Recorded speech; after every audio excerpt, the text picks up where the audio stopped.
Yeah. Mm-hmm. Yeah, we OPA here. Hello. And then Inyaloda, introduce yourselves as well. I wish I could do that speech that Bobby gave about like crushing Earth's mountains to dust or whatever. No, that's Diogo and ass. Diogo and ass, yeah. Diogo and I crush ass to dust. I'm not sure if that's a weird boast, really. We learn about an Epstein yacht that isn't at all problematic in today's episode. An Epstein Drive, yeah. An Epstein Drive. Well, it's the very first one. No, not a single underage girl. No, this is you know. Oh, Epstein. Oh, right. Sorry, I was being a bit thick there. Yes. I always, whenever you see, the thing is, Epstein. To me, you say Epstein, I think Brian right away. Even though there's the sex offender, the Beatles manager. I know, but it's still who I think of when I hear the name Epstein. Yeah, which is fine. The thing I like about the Epstein bit. Now, I'm not a big fan of flashbacks, and can we clarify before we go any further that this is the name of the guy who invented like a super powerful the thing that allowed ship to travel from Mars to the belt, effectively, right? So they'd sort of started colonizing Mars, and then he invented this drive that was basically super effective and super fuel efficient. Because I suppose in space, as long as you keep the acceleration going, you just get faster and faster and faster. So the real trick that he worked out was just super efficient engine. Basically. Yeah, so it's fuel efficiency essentially. Yeah, so you don't have to carry as much fuel. I did work out how fast he was going. I did the math. Oh, so he was going 6 million miles an hour. Was he the fastest? Yeah, which is less than 1% of the speed of light. Oh yeah. But still, he was cracking along. He was definitely. I like the idea that it was. Now I know that he sells this a little like as this is just a DIY project kind of thing, which, but I kind of like that because some of like it's sort of a throwback to like the 20s, maybe before, like Wright brothers. Wright brothers, and like because he was probably a relatively well-off guy, right? If he was working on fusion drives, but like well, having said that, you find that a lot of people who work in physical engineering jobs have access to a lot of stuff. Yeah, that's the point, actually. Yeah. I mean, I think he did say he bought the yacht. He bought the yacht, bought it like, cheap. Yeah, but he did the engine and everything. Yeah. I think he was a working person, but a well-off working person. Yeah. And yeah, so kind of had a little bit of Wright Brothers vibes, a little bit of like just like things being invented by men in garages kind of vibe. Wallace and Gromit almost, But I love Wallace and Gromit as a kid. That was great. Oh God, he said that as a kid. Why did you have to add as a kid to the end of that? I was an adult. Yeah, but I was an adult when that came out. Yeah, no, sorry. I rewatched it last year, and it's still like at least Grande. It's a little bit of a. It's a shock when Chris says stuff like that. Yeah. In my head, he's kind of like our age. Yeah, he's a proper adult. And then he's almost. Like, as a kid, I loved it. Almost. Shut the fuck up, you Gen Z. It's like friend of mine, Mad Killer. You might have seen him on chats and stuff. Yeah, so Ben's like, to me he's like a kid because I knew him when he was, I don't know how old he was when I first knew him, probably in his late teens or something. So it's like he still is in my head like a kid, but he must be 27, 28. I don't know. He's not 30. I mean, he might be 30. Yeah, I don't know. A time. Yeah. To me, my brother's still 10 years old, and he's a full-grown adult and owns a flat. Like, I was going to say, in my head, yeah. My sister's perpetually 14 years old, but her daughter's 19. Like somehow in my head that makes sense. Yeah, I know what you're saying. It's like when I visualize my mum. My mum's obviously she's an older woman now. I'm not going to say her age for deference, but I'm in my early 50s. So, my mum's of an age. But in my head, she's like around about maybe 21, 22. Oh, that young? Maybe, no, wait a minute. About 24. She's about 24. I think about where my brother, what age my brother was. So she's about 24. It was the late 70s. Mid to late 70s, so she had one of those long brown skirts and those brown boots and like brown and orange shirt, just and she's like up there to me, but now she's obviously she's like there. But it's weird, and that's just how she always is that to me in my head. I think my mum, I think that, it's still sometimes a bit of a surprise when I see my mum and it's like, oh yeah, she's a proper grown up now as well, because she had me when she was in her fairly young. So, and I think in my head, my mum was always mid-30s to 40. Yeah, and you look at her sometimes and go, "Oh yeah, you're old, aren't you?" It's weird. Yeah, that's the thing. Like with my my brothers as well. I don't see them anyway, but I haven't seen my youngest brother, who's 17 years younger than me, which means he'll be about 35 now, run about there. And I haven't seen him since he was about 7 or 8 or something. So, crikey. He's, I've never, I've no idea. But, it's like friends. I've got friends who've got kids, and I'll bump into the kids, and I'll be like, oh, yeah. And some of them I'll mistake for, their mum or dad at first as well. It's like, it can't be. That's, because I knew them when they were that age, It's weird when your friends go bald, isn't it? Yeah. Sorry, Drew.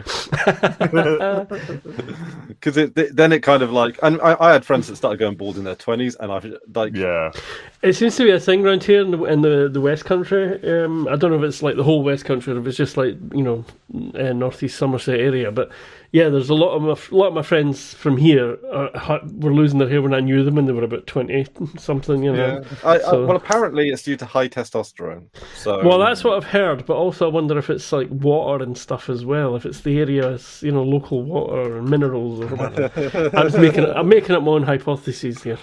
I mean, who knows for sure, but I mean, my mum as well as I think of her as being like about early 40s, and I got to remember that she's got a old person's hip, and exactly, because she's also quite strong-headed, so it's like she's not instinctively asked for help, so I've always got to like make sure that I'm there. Exactly. You always think she can do more than she can, because it's parents in your we obviously all have or had strong mothers, How the fuck did we get onto that now? How did we get from the Epstein drive to like men in sheds building random inventions and stuff? And Wallace and Gromit and Chris's age. That's how that started. That was it.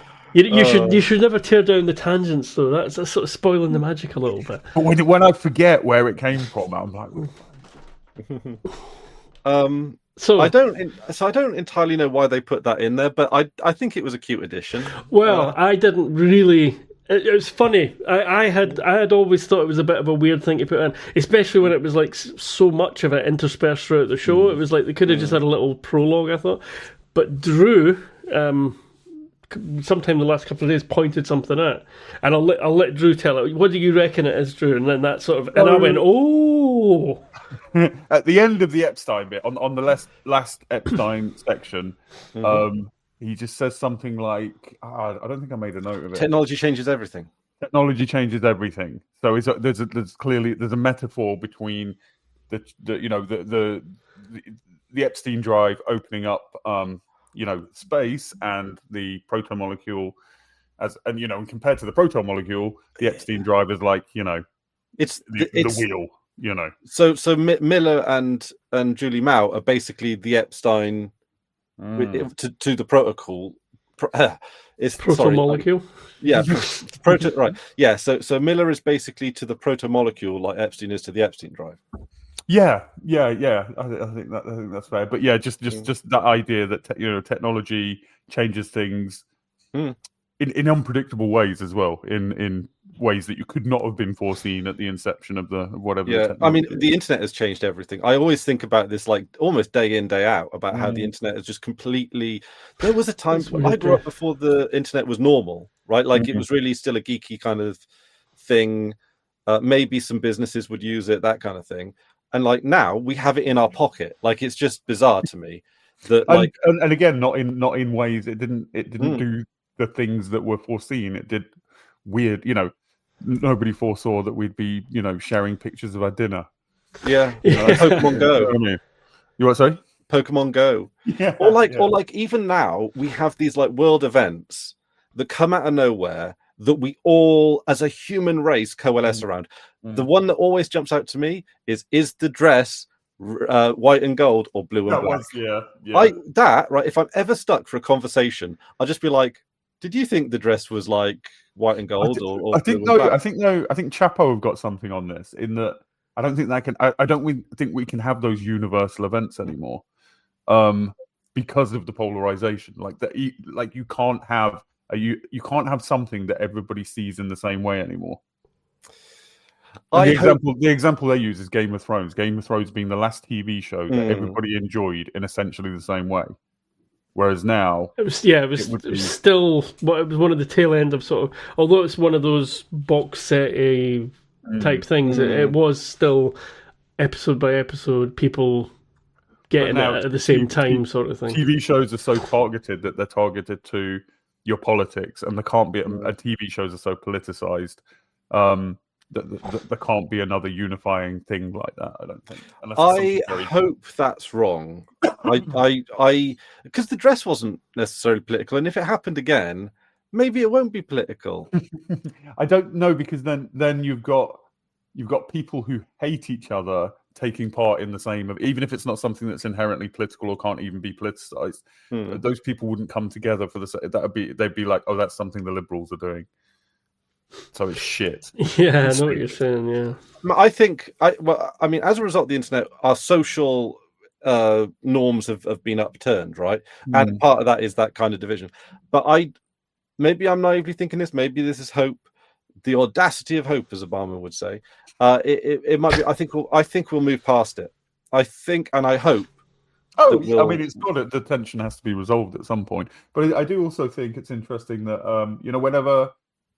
when science fiction imagines something that we don't have, that's sort of miraculous, it's always special in that universe. Whereas the internet has become very, very mundane, but we use it for the most mundane things. We don't use it for grand things. We use it for sharing pictures of our dinner, and we should. I mean, all of human knowledge is there, but the problem is all of human misinformation and all of human opinion, and it's got everything. Yeah. And maybe we'll learn that the internet is not great at knowledge, but it might be great at communication, or it might be great at sharing. But it kind of isn't. That's the problem. Humans have spoiled what could have been. I think we're still growing into it. I think this is we're still at the spark of the Big Bang for something new here with the internet. I agree with that. Yeah, I think we're still like we know worlds before the internet. So I think we are young enough to adjust, but not old enough to swim in it. And you probably got a point there. Somebody made a point. I ended up watching on YouTube. It was a home video that somebody made in the very early 90s, and it was just them walking around the house and go, "Here's my sister," and the sister would do something stupid, and "Here's my brother. Here's my bedroom. Let me show you my stuff." Just very mundane. But somebody made the point that Gen X is the only generation who've sort of experienced both worlds, like the fully analog world and the fully digital world. Every other generation's really only had one grown up with, one or the other. Yeah. Even if you want to go slightly further back, even computers in the home.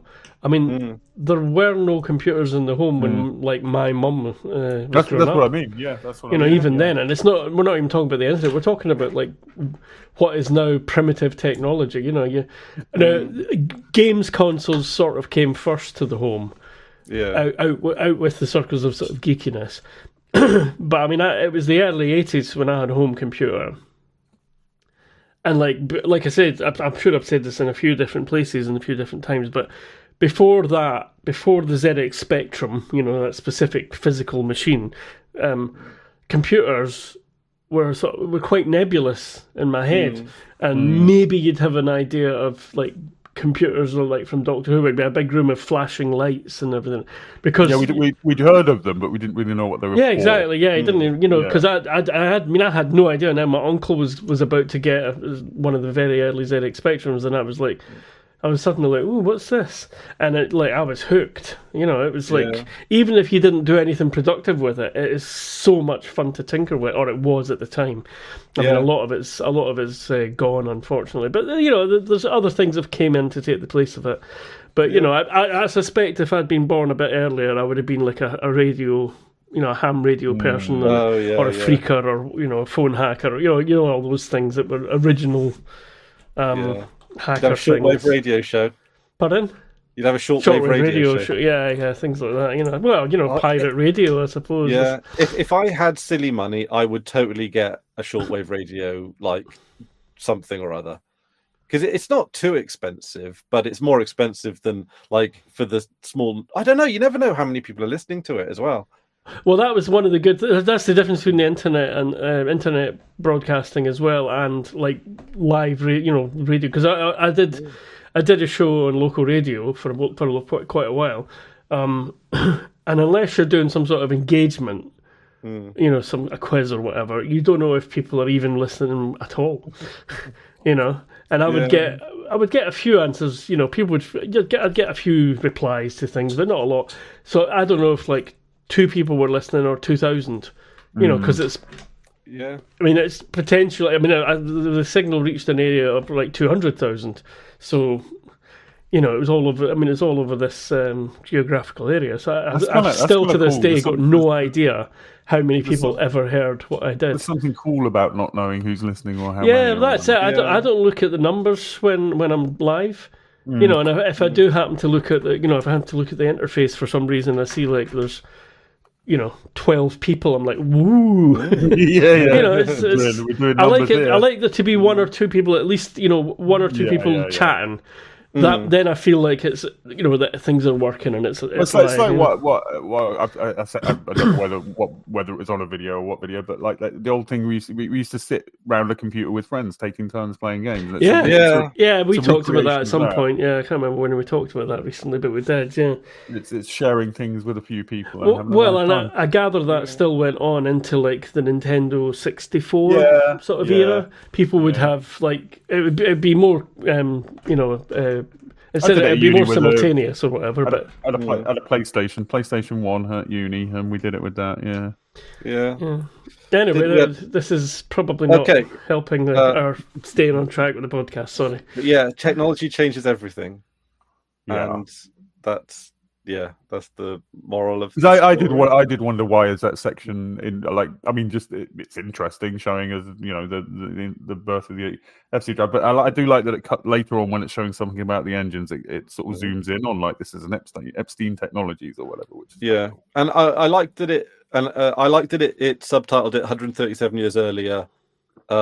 Whenever you flick back to it, if you're going to do flashbacks, I think you need to do something to know where it is. Like, I don't necessarily mind if it's black and white, like in Better Call Saul, where actually in Better Call Saul it's black and white when it's in the present, and then it's in color when it's in the past. Or some kind of differentiation. I think sometimes they use. I've seen in.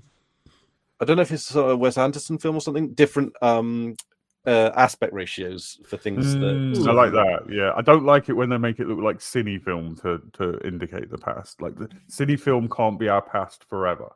Yeah, yeah. It's also it's like fake VHS. It's on the cusp of being a good. What's the word I'm looking for? Not myth. A good metaphor or words escape me. It's on the cusp of being a good visual key. It's something like that. Anyway, just there's a word I'm looking for, a phrase I'm grasping for, and I can't remember. The point it's on the cusp of that, but the problem is that a lot of people, don't seem to remember that VHS when it was brand new and fresh. I don't mean like when it was a new technology. I mean if you went and bought a new film or hired a new film. it wasn't all scratched, and it's one of those things. It's an analog thing, but it was still pretty good technology. It's still bearably watchable. But everything's got to have lines going through it. It's like, no, if you had that, you were going mental at the time. It's the same with Cine, with the scratches and the hairs and the rolling. Like you have to over-egg the pudding when you're using something symbolic. Yeah, that's it. Yeah. But anyway, so we had captions. Oh, sorry, that's just immediately put into bed. Something that irritates me, and I see it in Americans the most, when they say the proof is in the pudding. That's not the expression. No. The proof in the pudding is in the eating, right? The proof of the pudding is in the eating. Yeah, not the proof is in the pudding. What the fuck does that mean? I'm with the Americans on this one. The proof is in the pudding. No, the proof. What's that? That doesn't mean. It doesn't have to mean anything, but you know what it means when you say it, right? The proof is in the pudding. I know what you're trying to say. It's like the other annoying Americanism for something is could give. Could give a fuck. I'm with you on that one. Yeah. So you don't care, or you do care. Which are you trying to say? Also, okay. Well, we're ragging on Americans, right? Hello, Americans. We know a few Americans. Hello. If you want to swear, you say fuck. If you're in polite company, you might say damn. For Americans, damn was too strong, and they had to have an even more fucking toned down version of damn. Yeah, darn. Darn it! Dagnam it! I quite like those sort of oldie time West ones. Dagnam it! The other one though, I was watching. We were talking about. There was a comedy. I was looking for things to fill my brain up with, and Drew mentioned he's mentioned a few comedy shows, and I started watching one of them called Abbott Elementary, and it's just kind of gentle, nice comedy. It's not, it's nothing mind blowing, but it's quite good. But the point is that the word bitch is like a big thing for them on network TV, and certainly breasts are like, things like that. But the bitch is like to the point. Actually, hang on. Free ass. Work for us. Oh my god! The problem is I can see how much weight it's not weight I've put on. It's like how flabby I've got in the past couple of months. But anyway, I was going to say, and this is presumably an American issue. Right, this is the Aliens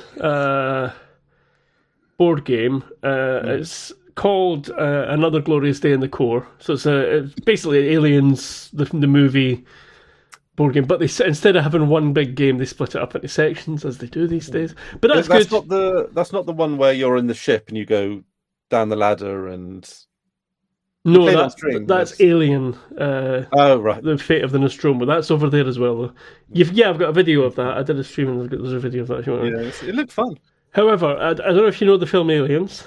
I presume most of you do. Familiar, yep. So there's a specific line in that where, there's a clue. I don't want to show it too early, but there's a clue in the picture. There's the sort of shadow of the fucking hell. I can't think of the word of what that's called. Loader? Power loader. Colossus? Power loader. There's a shadow of the power loader there. So Ripley goes off into another room while Newt is scurrying about under the floor trying to keep away from the Queen, and Ripley comes back with a power loader, and she shouts a very famous line. Can you remember what it is? I know it's got bitch in it, but that's all I can remember. I can't remember the line. Well, it's "Get away from her, you bitch!" And she comes out with the power loader and fights the Queen.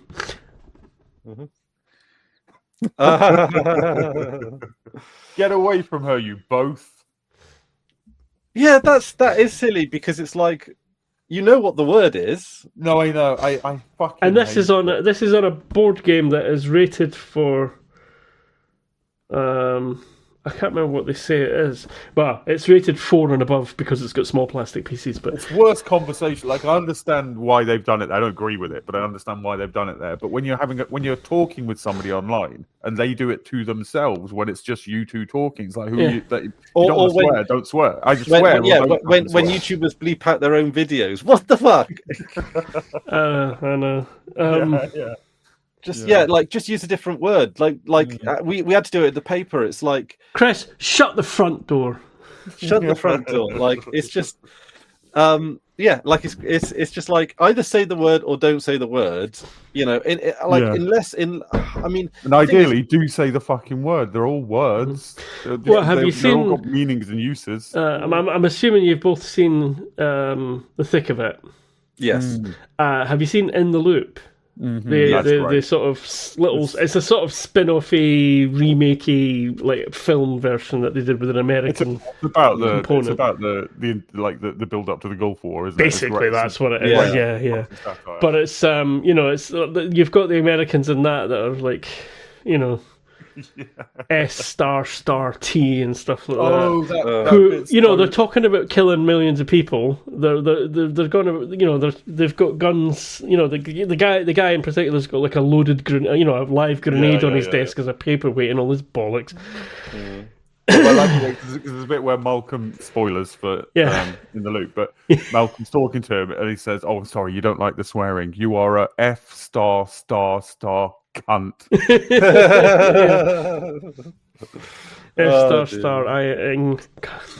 Yeah, man, it's Americans, man. It's a really fucked up place for people that Americans take all that in. It must be really confusing. If there's any Americans watching, would you care to explain yourselves? Yeah, I mean we've got a lot. Don't get us wrong. Britain has a lot to answer for. Well, we started especially America. Fucking English, Drew. America. I don't know what you're talking about. Yeah. To take care of you. It's weird. It's a weird thing, though. Yeah. Anyway, sorry, we've tangented big time there. Yeah. We've done one scene. Okay, yeah. Flashbacks. We've done a few. We've gone through them. All right, current day, as in the Expanse. They're doing the post-mortem of what happened on Eros going into Venus. Mm-hmm. I think I am starting to think that Miller's not coming back, but I quite like that we were both like we know what's happening between now and like the end of the entire series, so it's quite interesting when you've got a theory about something that's like completely off, really bizarre. Like he survived this massive planet destroying event. Like he might be an alien or something. There might be other things that we're not denying, we're not going to spoil it and confirm or deny things. But you did really genuinely seem to think that like there'd be like a magic bubble that would save him, landed it, and then it's like, he may be back as a Force ghost. Yeah, exactly. Yeah, but also it's like, you can't survive on the surface of Venus anyway. And it's, so to save him as a physical human being would have been so much effort and continued effort. It was a bit weird and silly. I know what you're saying. I know what you're getting at, because it's sci-fi and there's weird, silly things happen. But that particular he would survive as himself thing was just that was life support systems on Eros still seem to work. Yeah, but anyway, the thing crashed into a fucking planet. Right. Back to the meeting. I like that. Like when the military science dude is trying to like come up with. He's quite good. I like him. He's good. I like the. Do you mean which one? Do you mean the one that Episode Alan knows already? Yeah, no, he's cool. Yeah, no, I mean the other one in this one, the military one, but. Yeah. Anyway, he's wearing green. He's called Janus, and the admirals are wearing blue. So I'm assuming green is maybe. Does that denote something different, or is that just? They'll be army rather than army. Yeah. I would think. I presume so. But yeah, she just when she says or some bunch of other science words you string together. Just a bunch of science words. Yeah. The point is, it doesn't really matter what's inside this black box, stroke bubble, stroke whatever. It's like we don't know is what you're saying. Yeah, but I mean, I think Avisarella detests the idea. Avisarella detests that she. That it's assumed that it's hostile, that it's assumed it's a weapon. Which is presumably why she brings her doctor friend over, who I'm not entirely. He's a bit of a smarmy git, if I'm honest. He is a bit, but I quite like him. I didn't like him at first, but I warmed to him. Maybe I've got a bit of forward sight coming into it. Yeah, he is a bit slimy in the first time you see him. But I also like the bit when Avisarella's talking about how they've got like so many pages of what they should do if Mars invades, and like the one if they meet intelligent alien life is like 3 pages, and it starts Step one: find God. I see.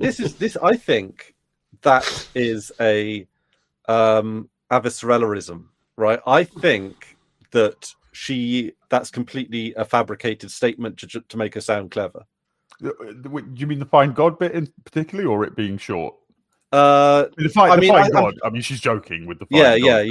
Yeah. Like I think she's Avicerellism. That's quite a long word to. I think she's she's being very figurative. Basically, no, for sure. Yeah, sure. Yeah, but I suspect she's right though that the comparison in terms of preparation is so. It's so difficult to prepare for something like that, Mm-hmm. Yeah. Apparently, there's a body in the UK. I don't know if it's Cobra or if it's associated with them or something similar or different, where they come up with all these plans and stuff. And apparently, they do it on I think it's 1 week a year or something like that, where they just spend time focusing all these contingency plans. And on the last day, it's apparently tradition that they do a fun one to wrap up the thing. So we do have contingency plans for things like zombie attacks and aliens. And, it's going to be great when one of them turns out to be useful. Yeah, that'd be handy. Yeah. Well, the thing is, I think this is kind of the point of what Avicerella is saying is the other thing about aliens or extraterrestrial intelligence or whatever is there's so many different ways that they could show itself. I mean, in this show, we've got it as it's just a sort of molecule that's appeared that they've discovered that's from outside the solar system. It's not. You can't prepare for something where every variable is unknown. Exactly, and and it could be giant spaceships coming in. It could be somebody that just communicates with a leader. It could be somebody that turns up to the whole planet. Yeah. It could be anything, and it could be junk. It could just protomolecule could be just someone's space junk. Toilet. Yeah. Well, it could be like nuclear waste that's been thrown off into space. It could be the waste from their version of an Epstein drive, I mean, and also, especially considering how connected it seems to be to energy and all that. And and to be honest, if you think about how many unknown variables, it's arguably more likely that we'll get either some junk or a satellite or a some sort of time capsule that they've just winged into space. Like we've done, yeah. Like what we've done. It could be their equivalent of the Voyager probe, or whichever probe. Or it could be their equivalent of Blue Peter. And it's what have we got here? Yeah. Well, the thing about it is this is what cracks me up about people that are talking about people who have an opinion, like a really hard opinion about this, about aliens and all that and alien life is well, You can have your opinion about it and have this vision of it being, they're already here and we're in contact. You've got to take into account realistic science if you want. So straight away, all the real conspiracy nuts are no, you can discount it all. But the other thing is the age of things, and the fact that an early civilization could have existed and be long gone, and we might find their space junk, but we can't communicate with them. And that's got to be remembered and taken into account. I mean, I'm not. All right, okay. I don't want to sound like a nutter here too much, but it's quite. They are among us. The Earth is flat. Princess Di was a lizard. Yep. Well, obviously that part's true. But there's nothing to say that we couldn't have had civilization on this planet millions of years ago because there'd be no trace of it. Yeah. People. Okay, there are. No, I can't. I don't want to sound like a nutter because there are ways to not disprove. You can't disprove something. Well, you can, but there's reasons to believe that's not likely. Partly evolution shows us the age of various life forms on the planet, so we know humans weren't organized or whatever. But there's nothing to say to us in the shorter time span that humans weren't more evolved, that history hasn't been past a certain point already, and then society's collapsed again because we make things that are it's what do you call them? Biodegradable? No. There's look up on my works, you mighty, and Tremble. Yeah. You going to help me with the? I can't remember. Where that is from. Yeah. I'm going to Google it. Is it Keats? It's Ozymandias, isn't it? Ozymandias, thank you. Ozymandias, yeah. But by... Yeah, it must be Keats, right? I think it's Keats. Unless it's Byron. But I'm pretty sure it's Keats. I'm glad Drew's doing it. Shelley. Shelley, we were close. Close with Byron. It was all the sort of same-ish. Well, the point is that, in human terms, there's lots of stuff that we could just be gone again, and the fact that we're only just digging, like, say, have you seen the thing about Onkala, about the nuclear getting rid of nuclear waste super deep in the ground and everything in Sweden?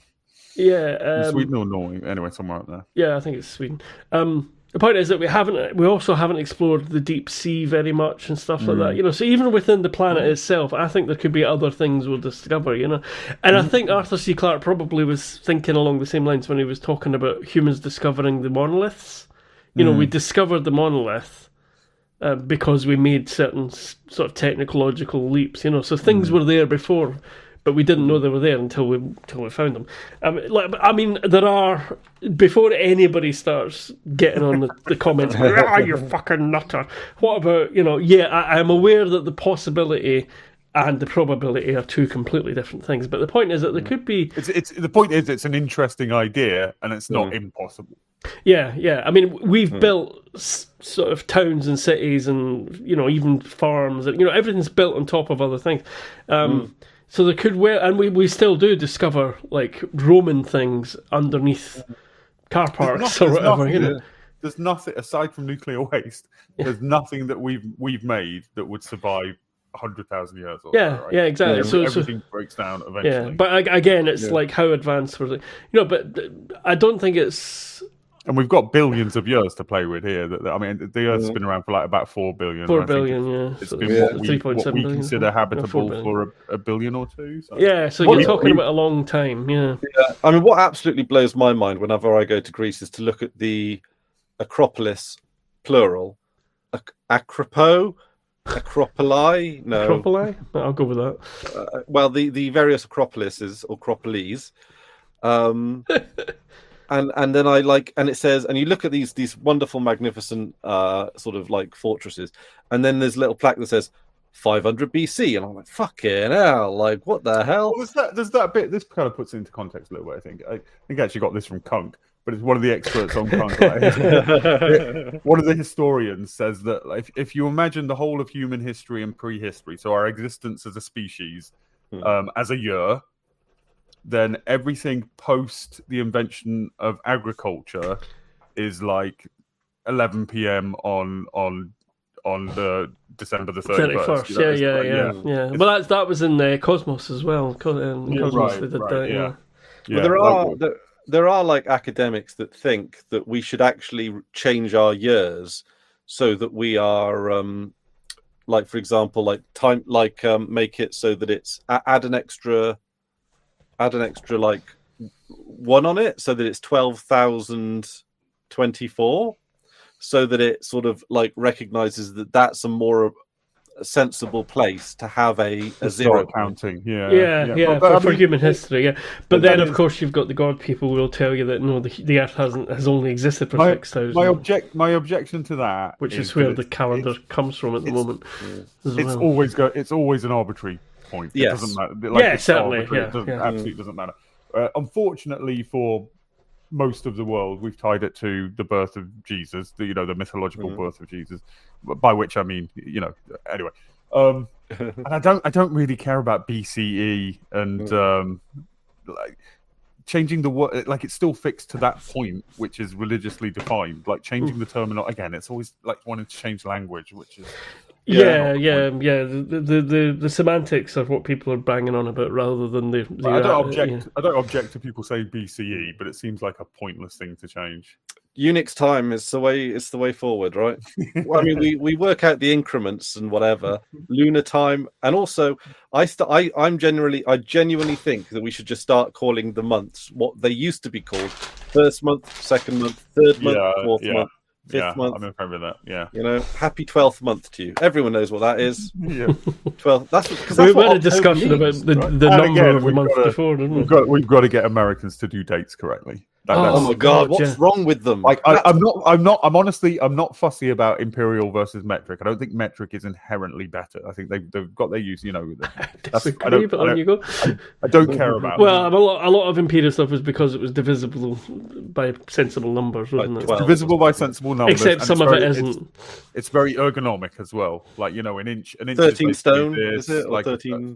They're very ergonomic units of measurement.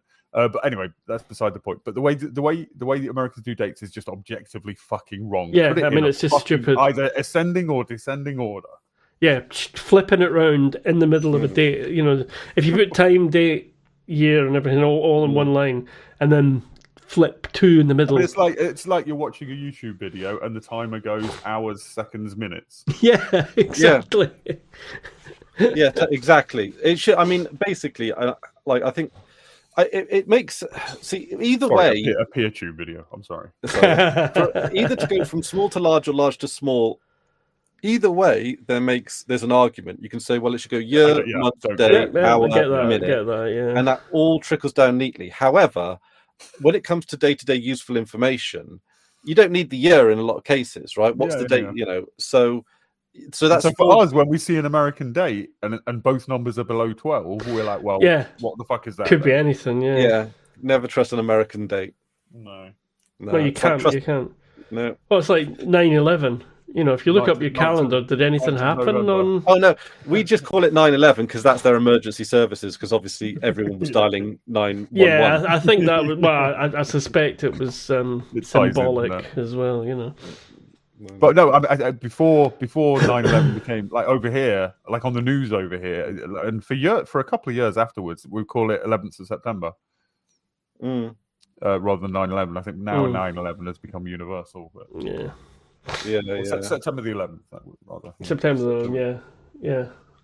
Yeah, but September the 11th is still the American way round. It's still month first. They say numbers wrong as well. They'll go like 320.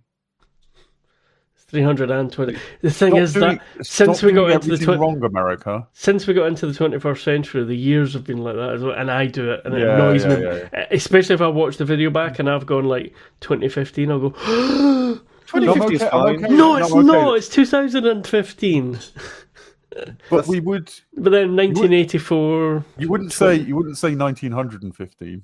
You would say 1915. No, around the turn of the century, I believe they did. Oh, they would back in the day, yeah.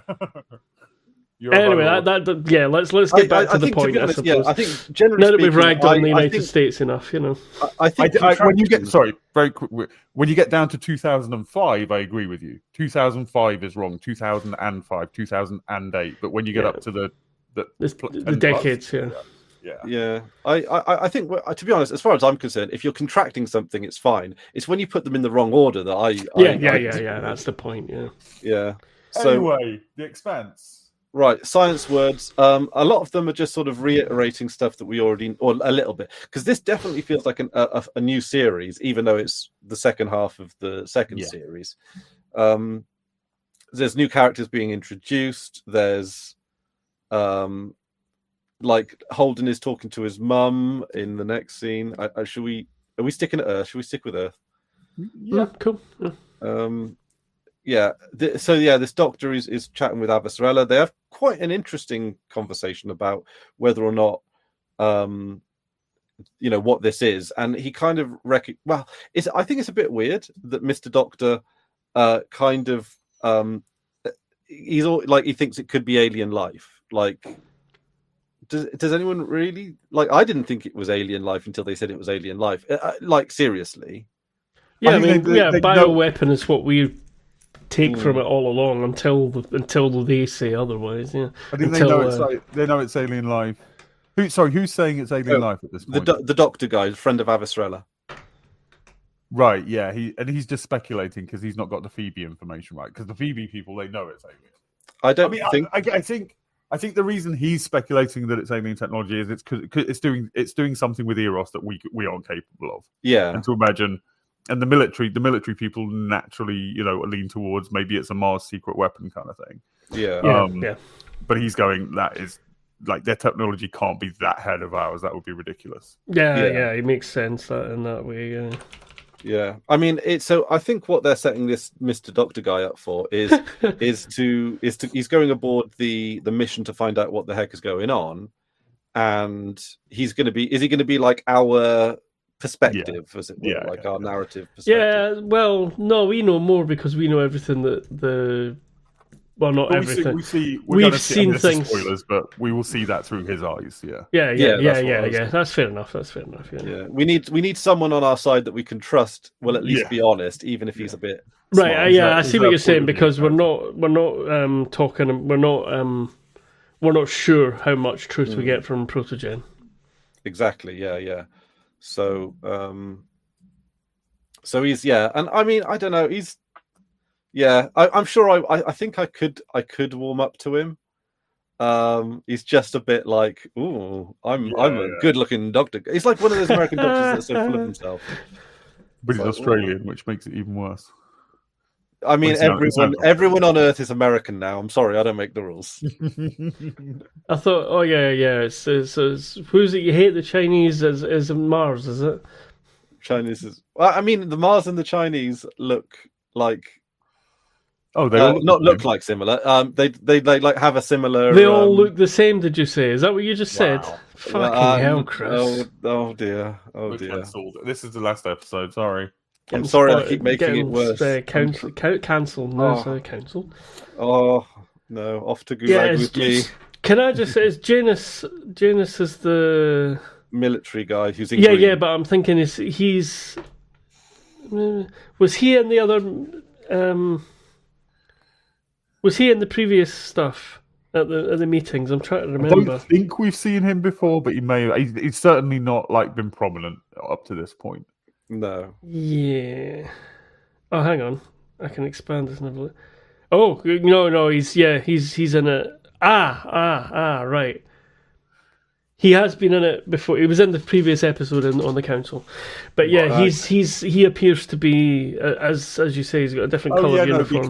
Because Souther and Avasarala talk about him in the bar, something about him having a limited imagination. No, that's the dead meeting. That's in this meeting in here.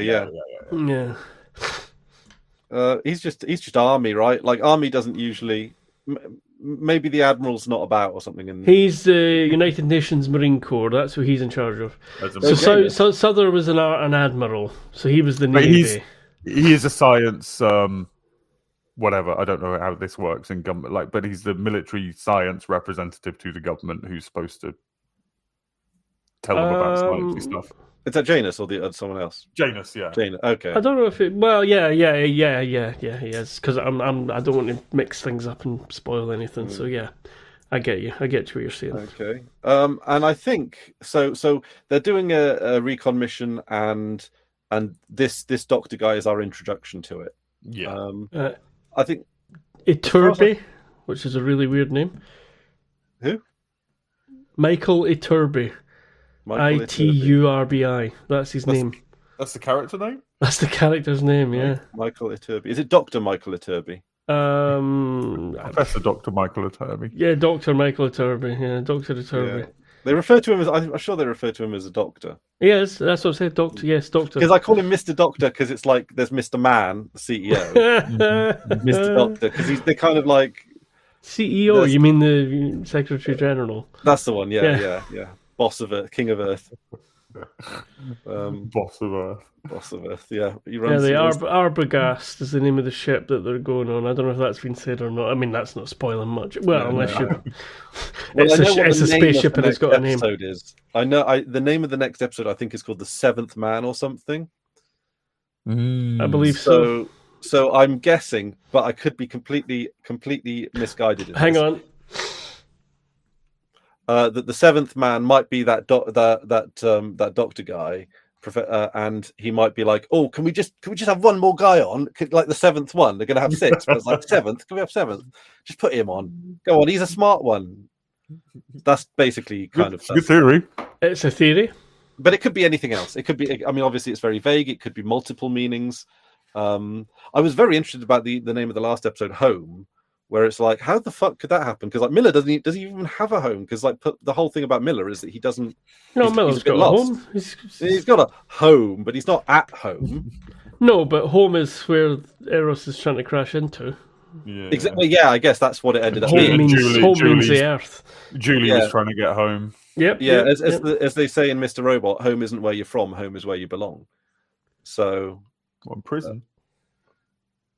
Well, Mr. Robot belongs in prison. Well, no, I'm saying I belong. I was joking. Oh right. Oh no, you don't belong in prison. For my views about I3 and. Oh right, yeah.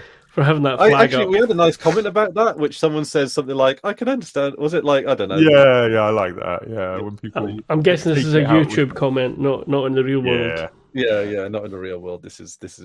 Yeah, they're making it like I think that it'll get to the point where you need a Google account to watch YouTube at some point soon. Oh, I'm sure. Yeah. It's also very clearly intentionally and shitified in Firefox compared to Chrome. Yep. Like they are intentionally making it work worse. Oh yeah. Any website that Google has control over. No, it's not just that Google have control. I don't want to get too much into this, but I'm going to say this quickly since we mentioned it.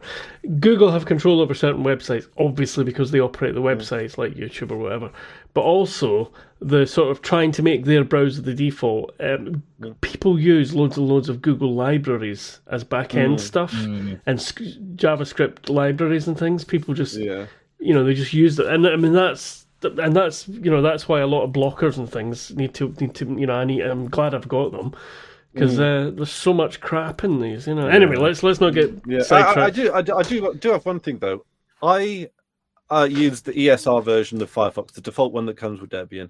I could upgrade to something newer if I wanted to, but like one of the things I like about Debian is that they do maintain the repositories really quite well, and I actually am not seeing the same shitification. I don't know if that's just because I'm a few versions behind.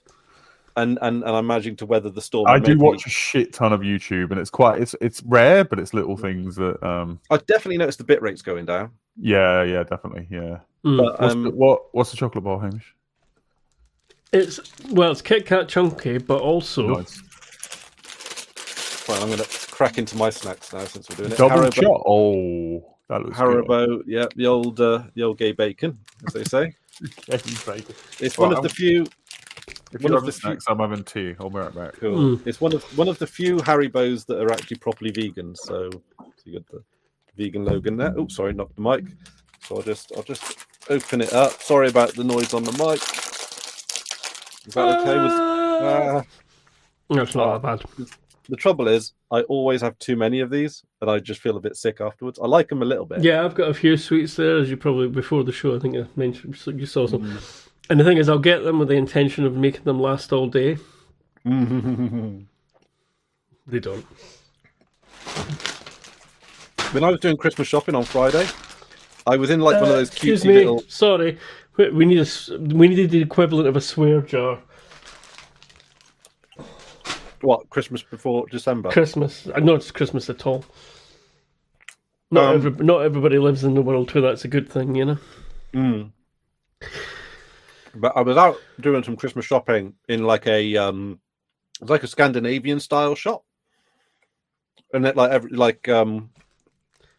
IKEA? It was like a Scandinavian gift shop, and they had lots of little, like they had gifty things, but a lot of them were like, it's not plastic tat. It's actually kind of like a bit more vaguely nicer Cardboard and tat. interesting. Wooden tat, But then they sell like quirky things that and it's good for ideas and stuff like that. And I saw on the side that they had a packet of flying saucers, and it's like it's so hard to get those, and they were stupidly expensive because it was like a gift item. Yeah. But are they vegan then? Are they? Yeah.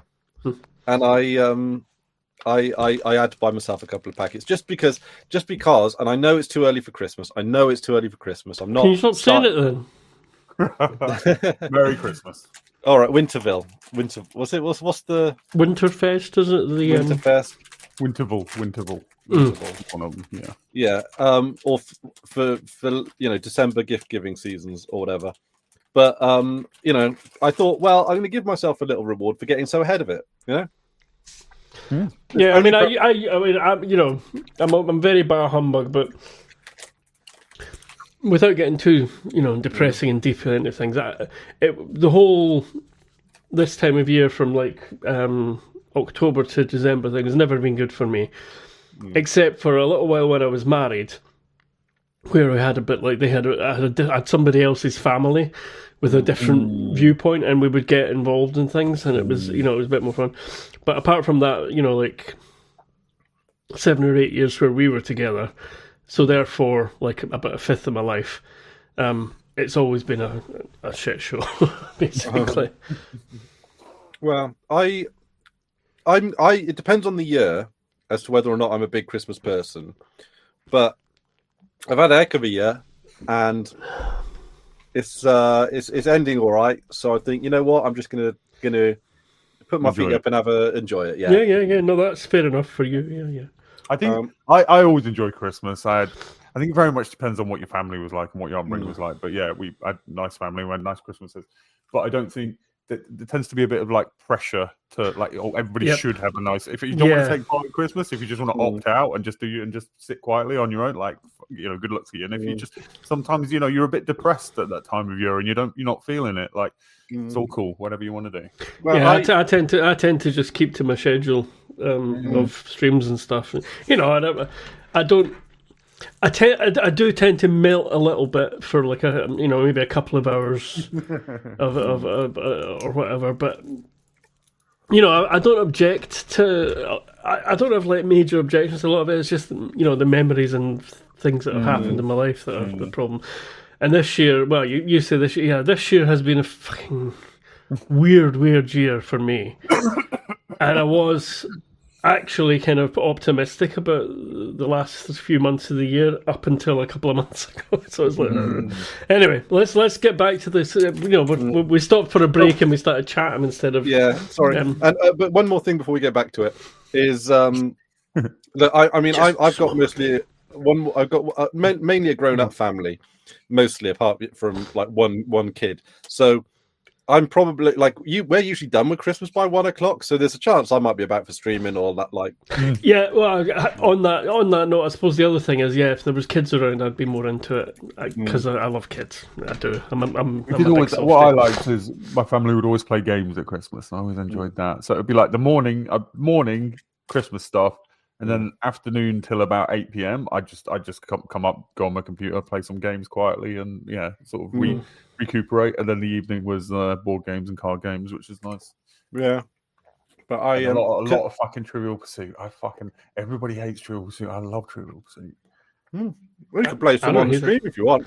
That'd be great. We have tried to, but I'm not going to. You've just reminded me. I've got to be preparing for a quiz. I said I was going to do another quiz. I don't know when Aaron's coming in. Anyway, this is the Expanse podcast that we're recording. Right, yeah. So, we're doing a video, aren't we? I always forget. Okay, so glitch in the Matrix. We all do in the right order. Yeah. My internet flooded because I got a red logo. I mean, no, it's gone. It might be in there. Just before we do actually get back to it, like this is just the conversations we have when we're not making a video. This is true. We do this anyway. Is record ourselves constantly. No, I won't say constantly. Just like write a script that just randomly records us for 2 hours, and then that's a podcast. Don't we kind of do that in an ad hoc sort of way? Glitch. It's not just me then, it's the actual Jitsi. It's Jitsi, something's happening with the network. Well, the weather is atrocious out there, so the UK is having bad weather. Actually, someone in Mastodon, I don't know why I'm pointing up there. That's where my tabs are in my browser. Someone up in one of those tabs, someone was saying that we should be on a reality TV. We should have a reality TV show. Oh yeah, that was what's his name? I'm gonna look because it's on the tip. They have a green avatar. I can't. Do they have? Yeah, like yellow and green. Yellow and green. Let's mention notification. There we go. Right, I've got to stop. Yeah, Calvin. No. There you go. Hello, Calvin. Hello, Calvin. I mean, right. So anyway, let's get back to it. Chomp, chomp, chomp, chomp, chomp. That was my fault for eating a bit of Kit Kat to start with. Yeah, you set us all off. Right. In case you were wondering, we don't script or edit these videos. In case you hadn't guessed this by now. Right. So we've done with the Earth stuff because that's really how it's set up. Mr. Doctor's before we move away from Earth, I do like the bit where Avasarala says government is more powerful than any corporation. Oh God! I wish more of our politicians would take that fucking line. Like she's all like, yeah, I'm not looking for a cushy private sector job after this. So like, you can't fucking buy me. Yeah, basically, yeah. Is she telling Aaron Wright that? Is that the Aaron Wright conversation? Yeah, but about Mao, obviously. She's talking about Mao. Yeah. Absolutely wonderful. I love the fire. Yeah.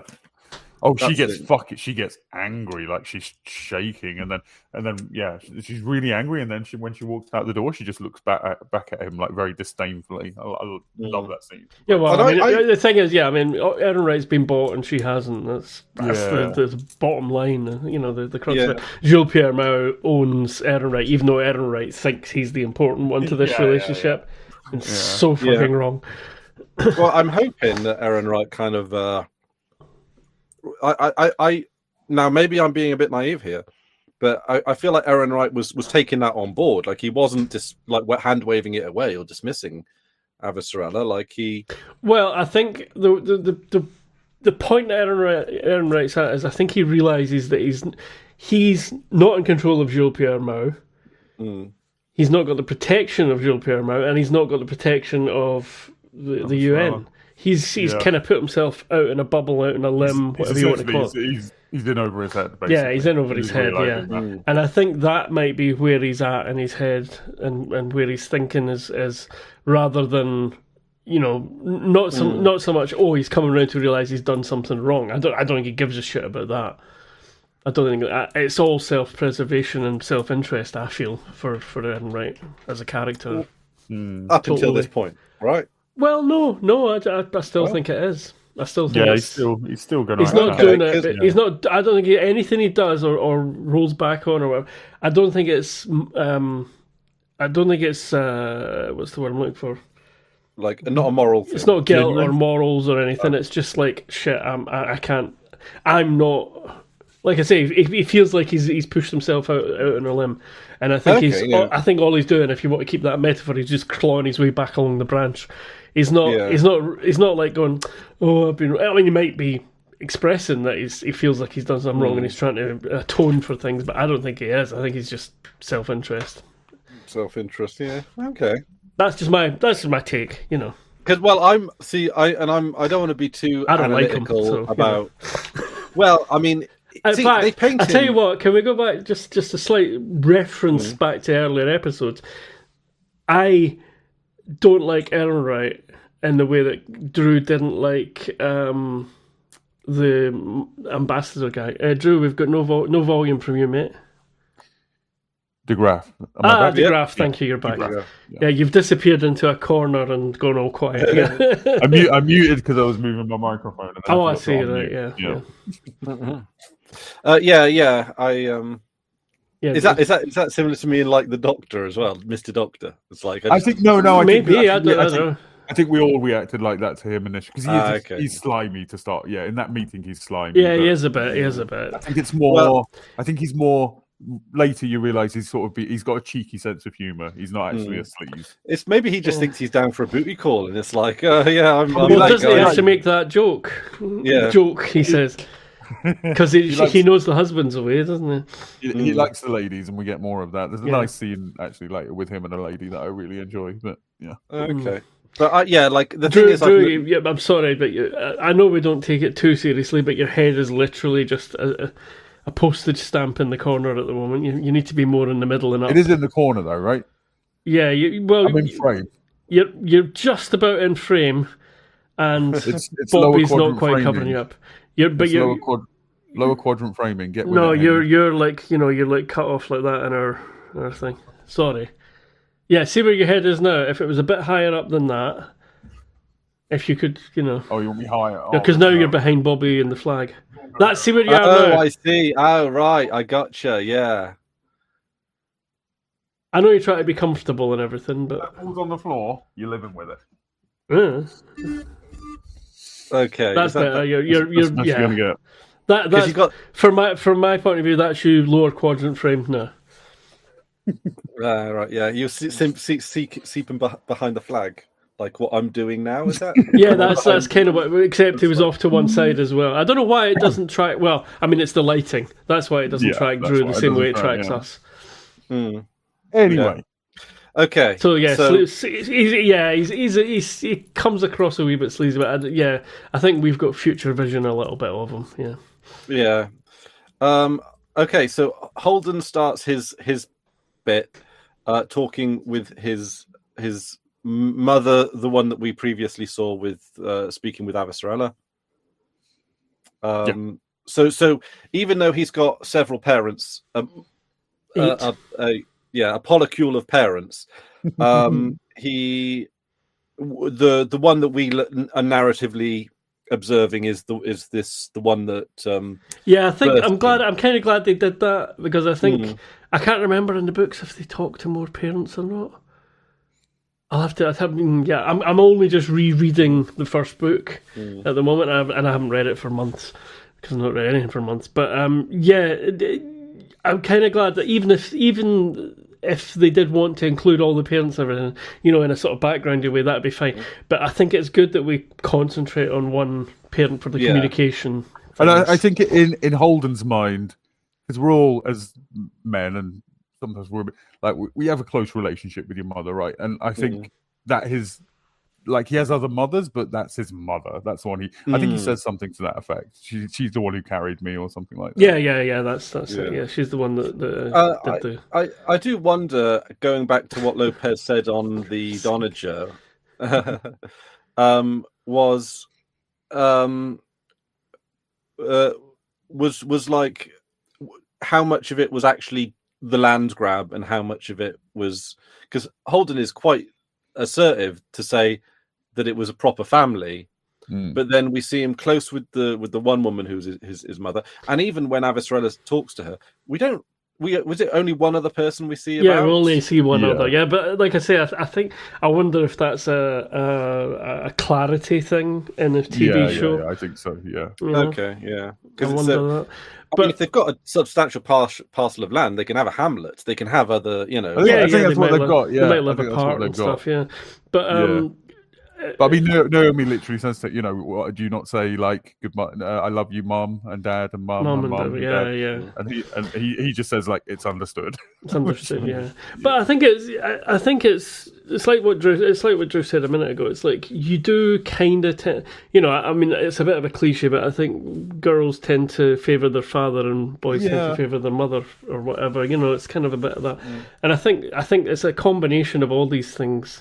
For the TV show plus narrative plus just the sort of the way things are. Yeah. Anyway, sorry. But we definitely get the impression, to your question, it was they had him for legal reasons to keep this land, but he was loved. Oh yeah. I don't think he was unloved in any way. No. And I mean, it might be the case that parent number 5 and 6, they might have like piggybacked onto the land grab thing. But parents 1 and 2, maybe even 3 and 4, might have really, really loved him. It's just no. I mean, he is a genetic mix of all 8, apparently. No, but in terms of their relationship with him, I think. Oh, right. Okay, yeah. I think what Lopez says is meant to just wind him up. Yes, to get him when he's answering Lopez about it, he just plays it off.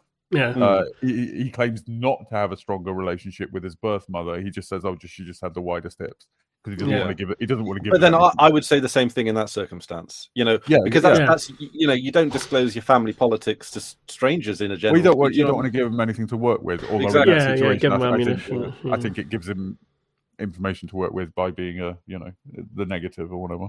Yeah. So it's, I mean, that's, yeah. So we see him speaking to his mum. Is the point? Yeah, and he's this is the nice topless shot of him as well. It's like, oh, look at me with the lighting going across the abs. And he's one of those men who, when he's wearing clothes, he just looks like kind of regular, like a very physically fit man. But when he takes his top off, he's fucking buff. Yeah, he's ripped. Yeah. He's like small buffed. Yeah, he's not like Wes Chatham, who plays Amos, who's like big. I think he was in the military and stuff, so he's like, he's formidable. Yeah. But I think it's quite good. It's I mean, if you were working and living in space, you would have to be quite fit. Yeah, I think because so. Otherwise you'd be putting your health at risk massively. I'm just looking at the bit of him walking over to Naomi, and he's doing a fucking model strut. It's like his right said Fredding it. It's like he is an actor at the end of the day. As an actor, it's like they this is obviously an eye candy shot. Absolutely, too sexy for my shirt. Well, that's good. That's good. That's where we should go with sexualization. Not stop sexualizing people, but sexualize fucking everybody. Look at that! Look at that! I mean, yeah, beautiful. But it's kind of like I mean, I don't want to say it's the perfect body or anything like that, but it's like it's because it's not too much, and it's to be honest, I don't know if it's the lighting or they made it up, to look like that, because that does look a little veiny and over defined. But it's kind of it's swimmer's body, isn't it? Yeah, that's the kind of fitness I would say. It's a swimmer, yeah. Swimmer, maybe cyclist type of thing. Yeah, not how much do you bench pro or whatever? Yeah, and he doesn't. The arms, his arms are kind of scrawny. Yeah. Oh my god! Like that's the whole shot. It's just him going. Oh, actually, that's yes. Slight big wings. Well, I mean, if you got it, flaunt it. Oh my god, I'm watching it again. It's just like, I think Chris is in love. Oh dear me. It's just like we'd all eat anchovies off that. Yeah, well, he's just. I don't like anchovies. I think whoever directed that scene was in love. Do you know what I mean? Like, yeah. Well, there's another one earlier on, a few episodes back, where he's doing the same sort of thing. He's getting changed, and there's the episode where him and Naomi get it on for the first time, and that's got that thing as well. Because Chris mentioned that. I think Chris is in love with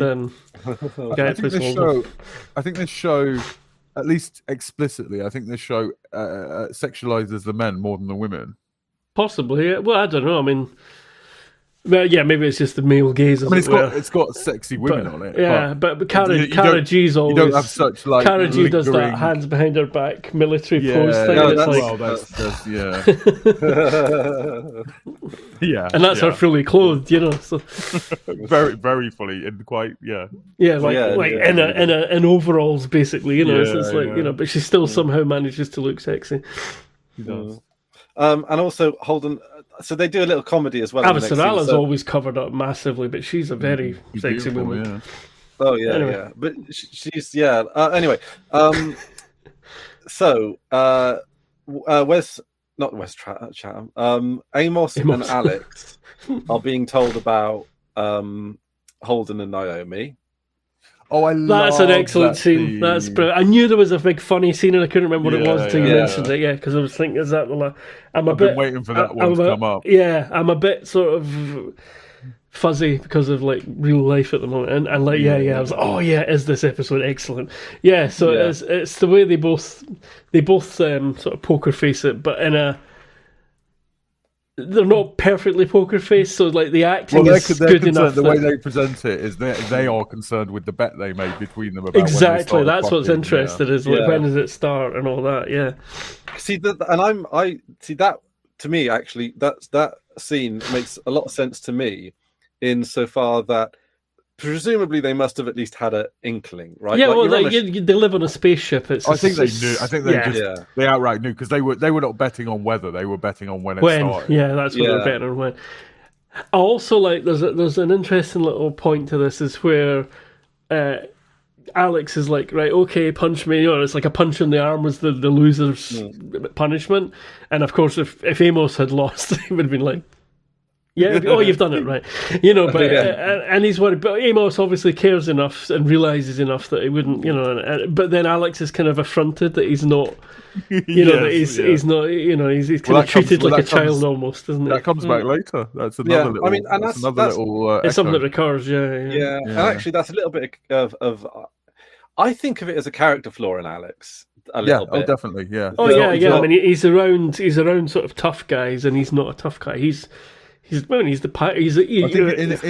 situation, I think the non-toxic thing to do is to realize that these people are stronger than you, and they should take care of you, and that's not a bad thing. It's not bad to be taken care of. Yeah, I mean they're in dangerous situations, so accept that these are the dangerous. Particularly Amos is a dangerous person and a danger-facing person. And but also he's. I mean, let's not forget that Alex is also the gunner. The main gunner, he uses PDCs and stuff. He makes that point, but it's not quite the same, is it? As being, he doesn't like it's but like he's probably killed more people than Amos in the show. Oh yeah. So it's and also it's kind of interesting because it's like from what I've understood in like various military circles and that kind of thing, particularly with like the Air Force, like there is like a type of gentlemanly manliness, if you know what I mean, that pilots often sort of get. That's definitely how it was presented. Yeah, the pilots I think were like almost the equivalent of like knights in a medieval army. They like were the upper class, educated. Even the ones that might come from more modest backgrounds, you get elevated to a status of pilot, and it's like you're not a rough and tough guy. You're like a refined gentleman, and that's not. Yeah, and this plays into this kind of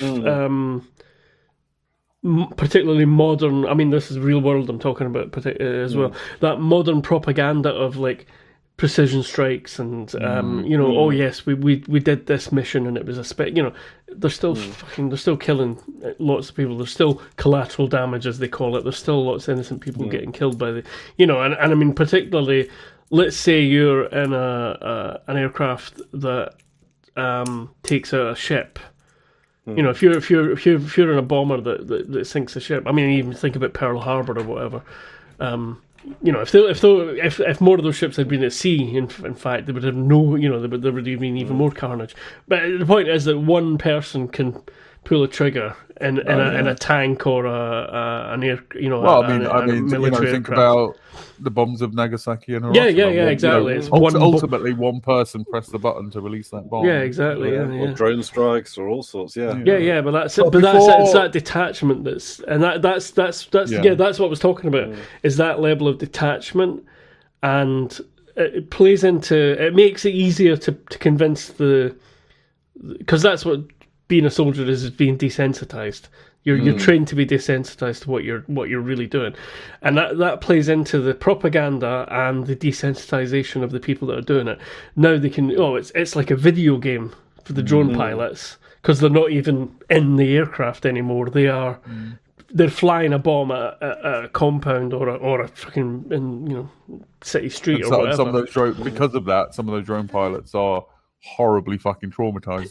Because once they realise what they've done, and it's the same with it. I mean, I think one of the. I'm sure there's a film that explores it with the. There's a documentary at least. Oh yeah, no, older film I'm thinking of. There's an older film that explores this in regards to aircraft, helicopter pilots from Vietnam.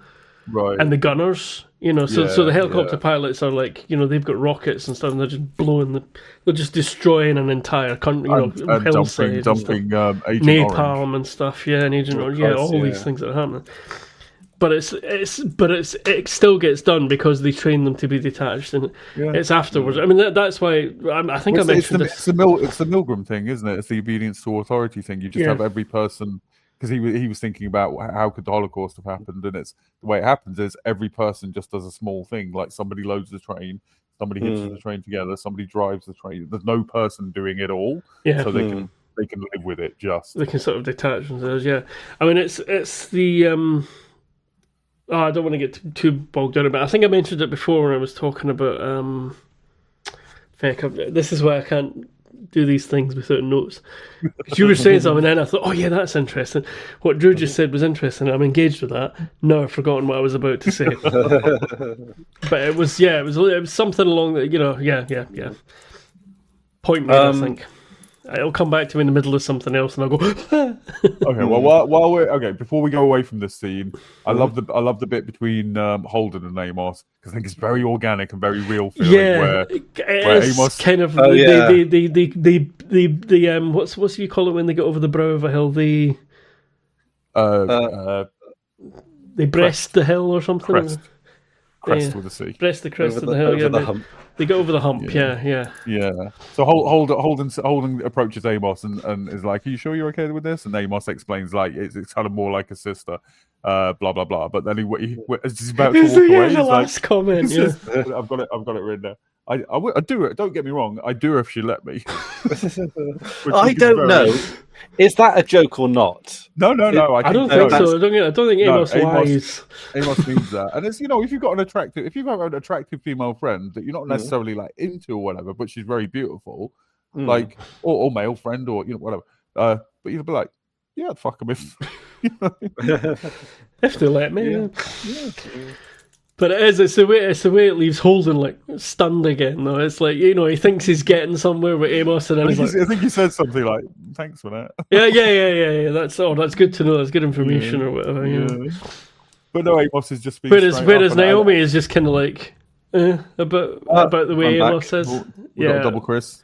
We've got two Chris's. We've been double crossed. It feels very natural and very.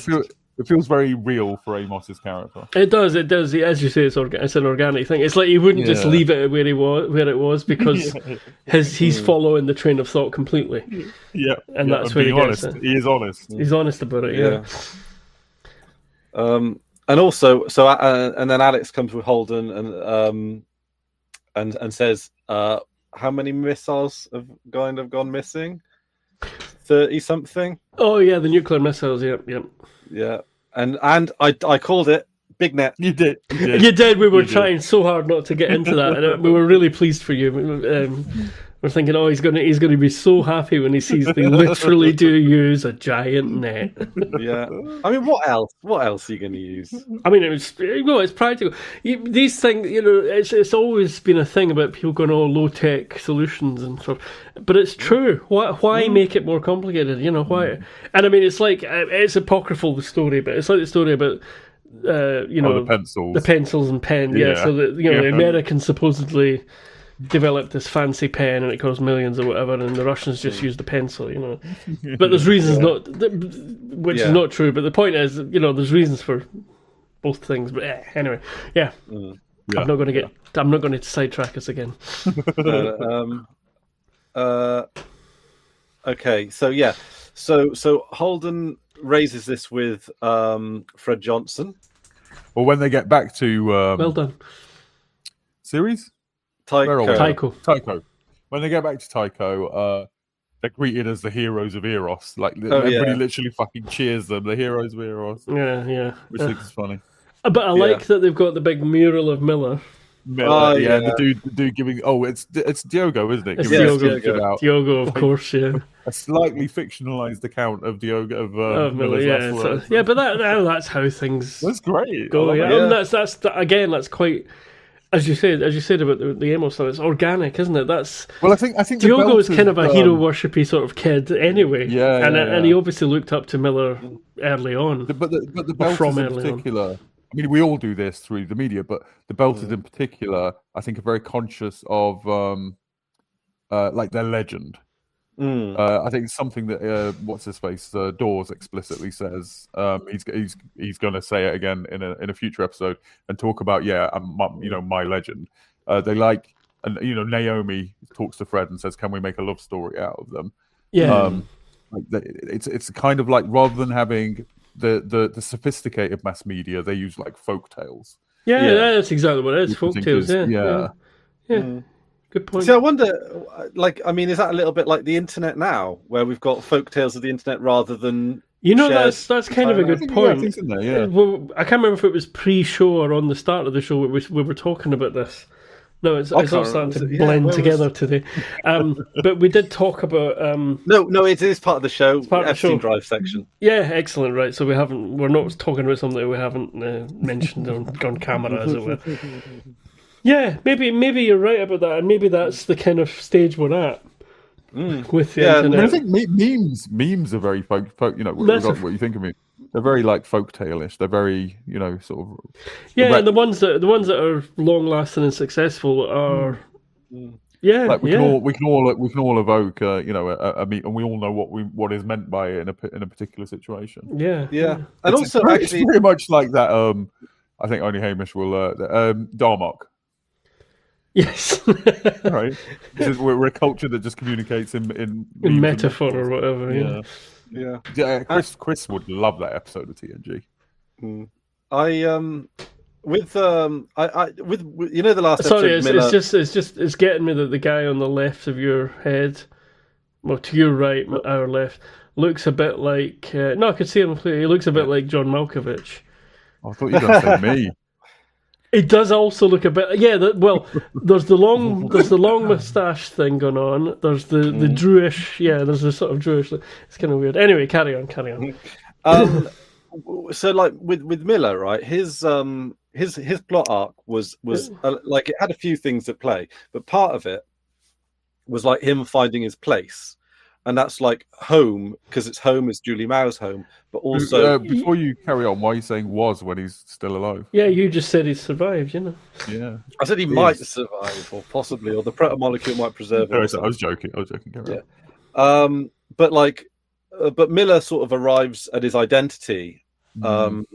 Basically towards the end. This is like the final ceiling of it, right? Like he starts becoming, as he leaves series, he becomes more and more of a belter. People start calling him Belter Loader, all this kind of stuff, and then he is now a legend among belters. Like that is he goes from well waller to folk hero. Yes. Yeah. So he, like, I don't know, I just feel that I note that as a particularly poetic, I suppose a poetic ending, really. Then I guess if he doesn't, I think it is. Yeah, I mean, himself. Diogo has sort of canonized them, really, isn't he? Yeah. I think Miller's actual last words to Diogo were like "get laid" or something. Yeah, something. Yeah. Wouldn't that be great if that was the crux of his speech? And the hero of Eros said, "Go and get yourself laid, Diogo." I mean, that would probably get him laid. Oh, absolutely. I suspect being, you know, in any sort of proximity to Miller is getting him some action, as it were. Yeah, although I'm starting to, I wonder, right, if, like, because of course sex work and prostitution is legal on Tycho, and a generally established part of the local culture. Is it like possible / likely that people, their first time is with sex workers, and their first like few sort of sexual relationships with sex workers, to the point where it sort of gives them like a really bad relationship with sex in the way. Well, I think it's clear that I wondered about this because it's clear that Diogo, you know, hasn't had sex. Like that is clear in some of his reactions to what. And he could have presumably quite easily had sex with a sex worker. I just think that's that just doesn't work for some people, right? If you know that doesn't work for you, you won't. And I think Diogo, underneath everything, I think it's very clear actually. Diogo's a romantic. Obviously, he gives himself so fully. You couldn't say he's anything else when you see his arc so far. Even, you know, you don't have to have the whole series, the whole show of series of shows to see that he has. You know, he starts off as like a scamp and becomes radicalized, and he's got these, and he's obviously romantic. He's got a romantic view of Miller. You know, I know he knows the truth, but he also, I think he believes and. Well, I think things like this, and the way he's presenting Miller is the way he kind of feels Miller rather than seen Miller. Like a fictionalized account of something isn't necessarily, because we've become a bit overly scientific with this. A fictionalized account of something isn't necessarily untrue. It's just telling it. It's a different truth. Like he can tell a truth through fictionalizing the story of Miller that it's an important truth. Yeah, well, it's like if you watch a biopic or whatever, you know that there's going to be rearrangement of the facts and some things are going to be more true and less true. But you're getting the feeling of the you can get a feeling if it's you'll feel if it's honest or not, even though there are technically dishonest parts to it. or like dramatized or but that's what I mean. Dramatic, things that they've done to make it more dramatic for the sake of a book or a film or whatever. But also, or rearranging elements of time and all those kind of things. But also with a lot of stories, it's the feeling that you want to get across rather than the facts. Yeah, exactly. That's what I'm saying. If you literally just showed like a week in the life of the person, you're not really going to get a full sense of who they are. You want a sense, an emotional. Yeah, so you'll pick out the important things or the things that people relate to when they think about that person. And you always get, you're getting the writer or the director's version of that person. Like one source is never enough for that stuff. But it's. I don't think we should see things like that as untrue. They're just they have a different purpose to a literal truth. Yeah. Well, one thing I think is a very interesting historical cornerstone in America, in particular, is the Adam West Batman show, because the way it's told tells everything about it. Yeah. Well, it's in the shadow of the Cold War, so a lot of the villains and so Bruce Wayne is like this liberal capitalist who represents the American values of freedom and capitalism, and the bad guys are often dirty scoundrel commies and. I haven't thought about it quite so deeply, but Yeah, well, no, I mean, it's there because like so much. Yeah, but it's sort of wacky, colourful '60s thing as well, though. Yeah, but everything that era was propaganda. They put propaganda into everything. Yeah. But also, well, I think they still do. But I think maybe, admittedly, it's not a '50s thing, though, is it? I mean, it's a '60s thing. And that was still. It's still there, but I mean, it was more of a. Well, I suppose if you take it and compare it to something like. Maybe Vietnam Star Trek or the Monkeys or something like that. It's not the hippie view of things, that's for sure. Yeah, but I mean, it could. I don't know if it might be tongue in cheek, right? They might be like even. Wait a minute. Sorry, you're suggesting that Batman from the '60s might not be tongue in cheek? Very serious in terms of its satire, right? Yeah. Because he does. They refer to him as Millionaire Bruce Wayne. That's like his title, and it's like they're really sort of ramping up the American exceptionalism. Yeah. And I mean, Batman is the exceptionalism character, right? He's his superpower is being very rich. That's out of all the superheroes, that's the superpowers. Being very rich and having access to technology, I suppose. And being incredibly violent. Yes, yes. Yeah, and also actually having... But without guns, which is a weird thing for an American. Yeah. You've got tanks, and sometimes bombs, but not guns. Yeah. But also, he does get, especially in the Christopher Nolan ones, I'm convinced in the Christopher Nolan films, Batman is just straight up fascist and supposed to be fascist, right? Because... Yeah. He gets signed off on the state as well. Like this is like state approved vigilantism. But also in the third one with Bane, he literally has to like defend the Gotham Stock Exchange. Like he literally sort of like clears them out. It's like I don't know if that's not an accident, right? Like that is no, it's not. That is like Batman is a fascist. Like that's the thing. Is Nolan aware that Batman is?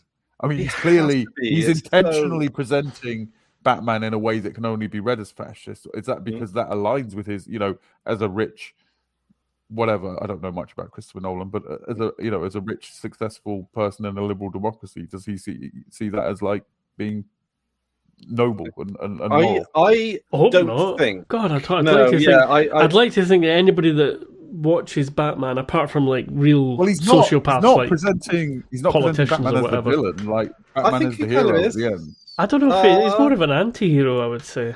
Yeah, but he's the one we're supposed to be rooting for. He's the one we're supposed to be. Yeah, well, that's what I'm saying, anti-hero rather than villain. That's I think there's a difference between the two. No, there's a difference, but it's not the point here because it's you want him to defeat the baddies. You're rooting for Batman. Oh, yeah. You still are, yeah. I don't know if you are. I don't want to get into this too much because there was a discussion in the typey chat about Christopher Nolan, and I disagreed strongly with some stuff, and I don't want to get that in my head and start thinking about it. But just suffice to say, very briefly, French Ghosty, you're fucking wrong about quite a few of the things you said.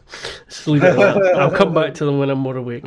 Right, back to, so Miller, so we end up with Miller as a huge mural, which is, and he looks slightly more heroic. He looks more like the actor than like the character, if you know what I mean. He looks more like the sort of, because Miller is not, he looks like shit most of the time through the show. And he doesn't even hold his gun like that, does he? No, it's never. He's never got. Yeah, it's a heroic pose with a slightly, chiseled features version of Miller, and it is. But as you say, it's the folk tale. It's giving people something to rally around. Like any oppressed people, it's exactly where they go. Well, the part of that that's important to Naomi is it's a belter and an earther who are in love. That's Naomi's point of it. Yeah, and she wants Fred to spread that. When she leaves that conversation, when she walks out of the room, I love Fred Johnson's expression.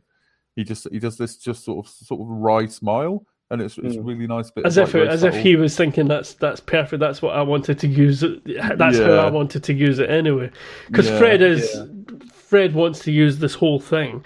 I mean, I get the feeling that Fred and Fred Johnson and Anderson Dawes are both they both kind of want the same thing. Oh, they want the same thing, but they've got very different. Ways of coming at it, and also the fact that Fred's he's an earther, he's a belter by choice, and Anderson Dawes is a belter by birth. I think that shapes it's a very, those two characters do create a very interesting sort of viewpoint of the class struggle that's going on. Yeah, in a word, and I don't mean this necessarily judgmentally or that he's wrong in it, but Fred is an appeaser. Fred wants to appease the others. That's fair enough. Dawes sees it as it's conflict. We might pretend that we're not put on a pleasant face sometimes, but if we can hurt them, we should hurt them. Yeah. But then he's also very polite, Dawes, and he look at the time he saved I can't remember, it was some Martians or something that they were at the docks and they were trying. The dock workers wanted to deny them supplies and stuff, and Anderson Dawes goes, no, don't make them think. Don't reinforce their prejudices. Their sort of opinion of us as savages or whatever. It kind of rings a little bit like from the Martian plotline dynamic, where there's the one guy there who is Earther by birth, Martian by choice. Yeah, well, see, there's a lot of that throughout the show. Yeah, and they sort of, I don't know, they've sort of resolved that little bit now, haven't they? I mean, I don't think it was meant to be a huge thing, but it was definitely meant to be there noticeably because they made a few little story threads parts of it. There is an ongoing purpose to that hasn't become clear yet. So I wasn't going to say anything else about that.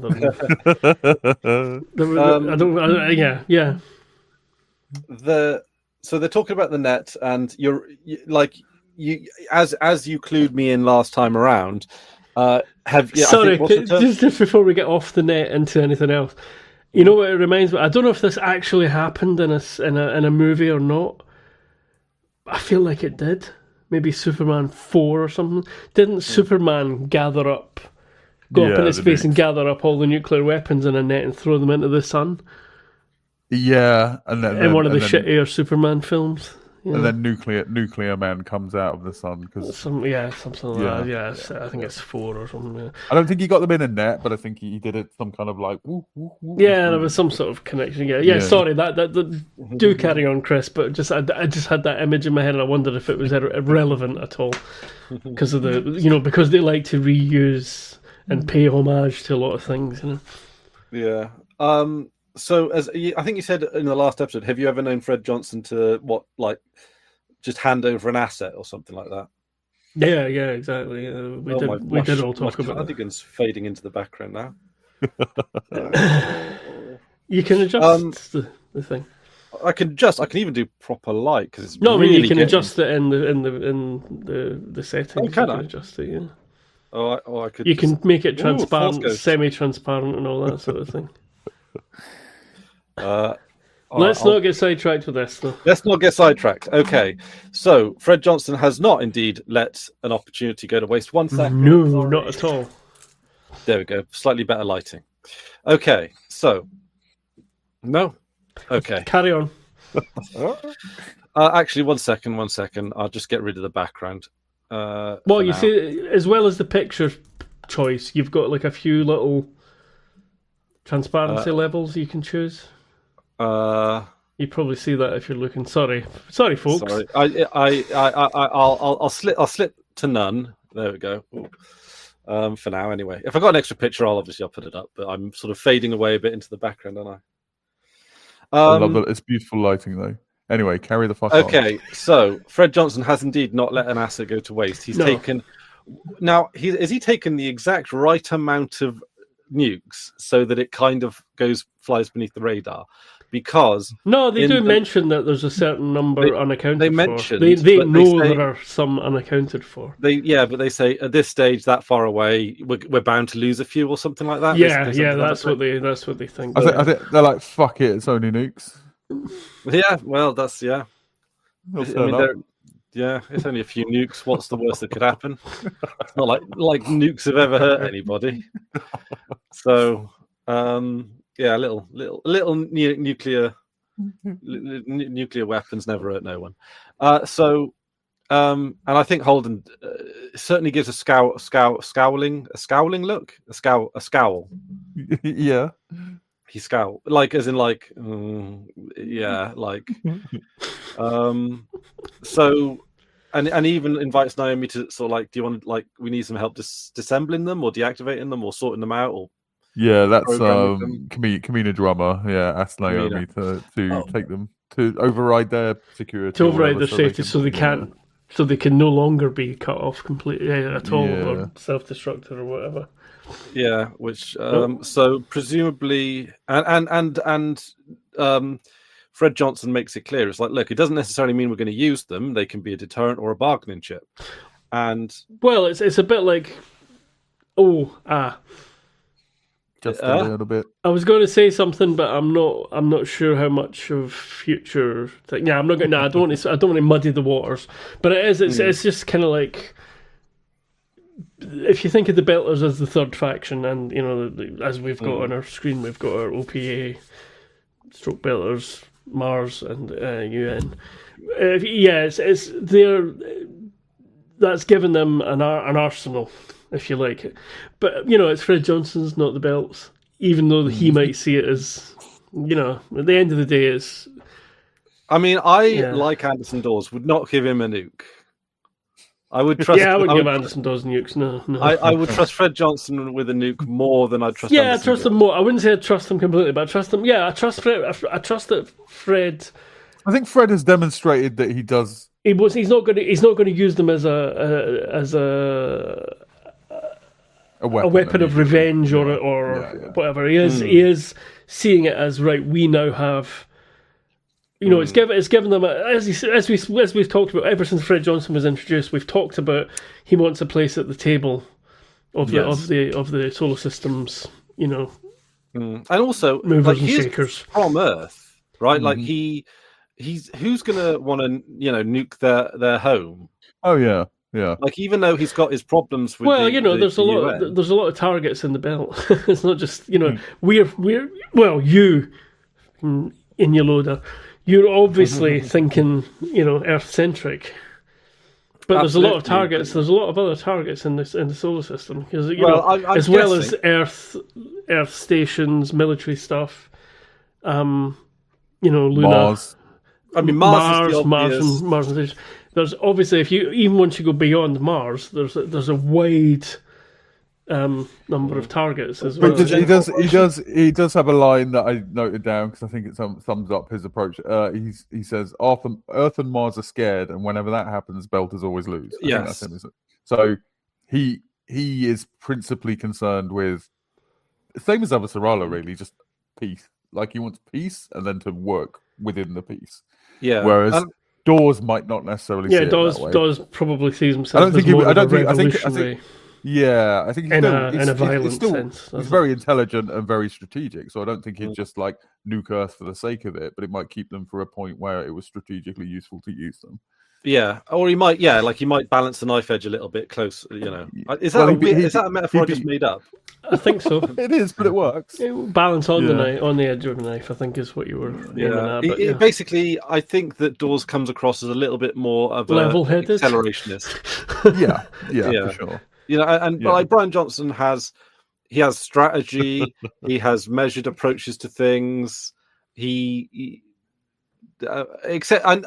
I think him throwing that guy through the airlock was a tactical measured approach. It was just it was pragmatic. Yeah, I mean, he held the meeting in front of the airlock. Yeah, you're convinced this was going to happen either way, no matter what. Yeah.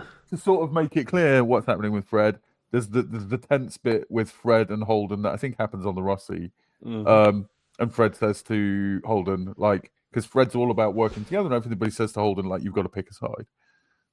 Yes. And he's not the only one to say that to Holden, is he? I think he's right. I think Holden does want to be like that, He wants to be a friend to everybody, Holden. Let's all hold hands and get along, which is the right answer, but not practical. There are obstacles to that. Yeah. Yeah. And I think Fred's saying no, pick the side that is trying to fucking achieve that. Yeah. And it's. I think that's all building up as well in the show. I don't want to spoil anything, but we've already spoiled that the Rocinante crew come into contact with Avasarala, and we've already mentioned this. Well, they have already, communication-wise, especially in this episode and the last episode in this episode, when they're communicating about the nuclear missiles and giving them control. The hand Earth, because of the delay, Earth hand control over. So she trusts Holden.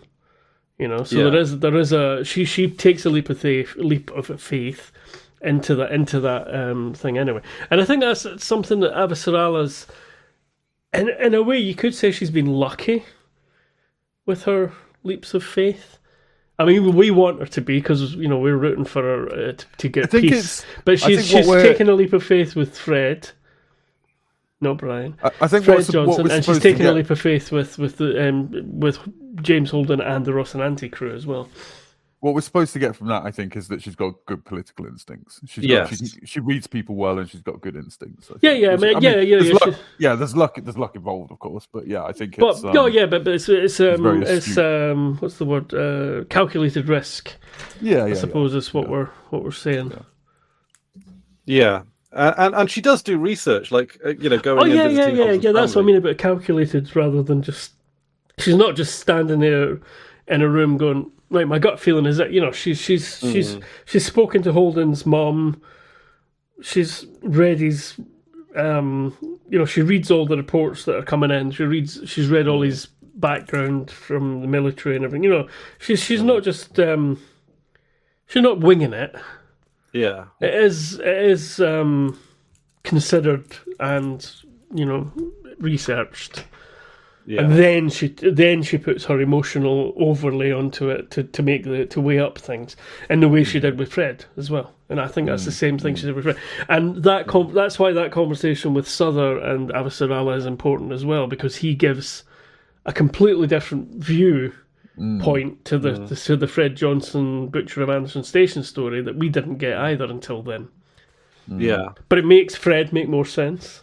Yeah, that's it. She goes out of her way to understand people, the people that matter in situations. She goes out of her way to understand them. Yeah, and I think that again, the story about Fred might not be perfectly the truth either, but the point is that the broad strokes are probably correct, and whether he was sort of slightly more coerced or didn't know at all or whatever, it's all a bit of a grey area anyway. It doesn't matter. It's what his moral decisions are and where his lines are. He might have been more apt to do that at the time than he was later. He might have regretted, or he might not have known at all. I don't think that story has to be perfectly true either way.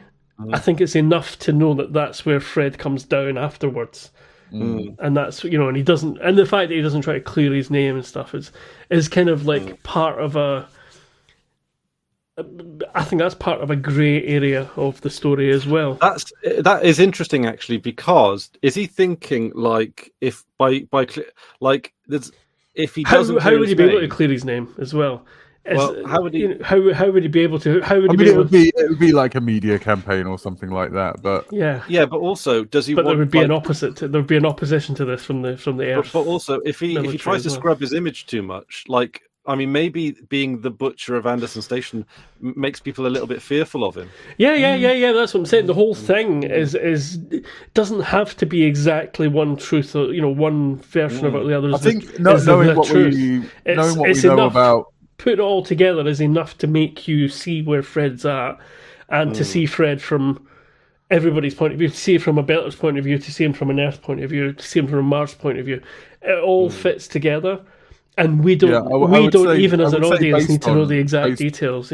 Based on all that, based on what we know about Fred, like my impression of it, the reason that he didn't fight, part of it, he just wanted to turn his back on it. Yeah, he just wanted to get away from it. To not validate the system, even the system of justice. Yeah, that's it. I think also within that, I think there's a little bit of accepting his guilt. Like he did kill a bunch of No matter where the order came, how much he knew or didn't know, it's irrelevant. He did it, and that's something he holds with him. That's something that Fred holds on to. Because actually, as you were saying earlier, Drew, with Auschwitz, it's like everyone did a segment of it. Holocaust aside. Holocaust aside. And like Fred Johnson, admittedly, did a larger piece than maybe the person tightening the screws on the space station. But did he pull the trigger? Which presumably or was he just given the order at the local level or whatever? This is what I'm saying. It's not really. God, don't let me. I'm not trivializing that all those people died in the station that was destroyed or attacked. But the point is that where Fred's part of a machine.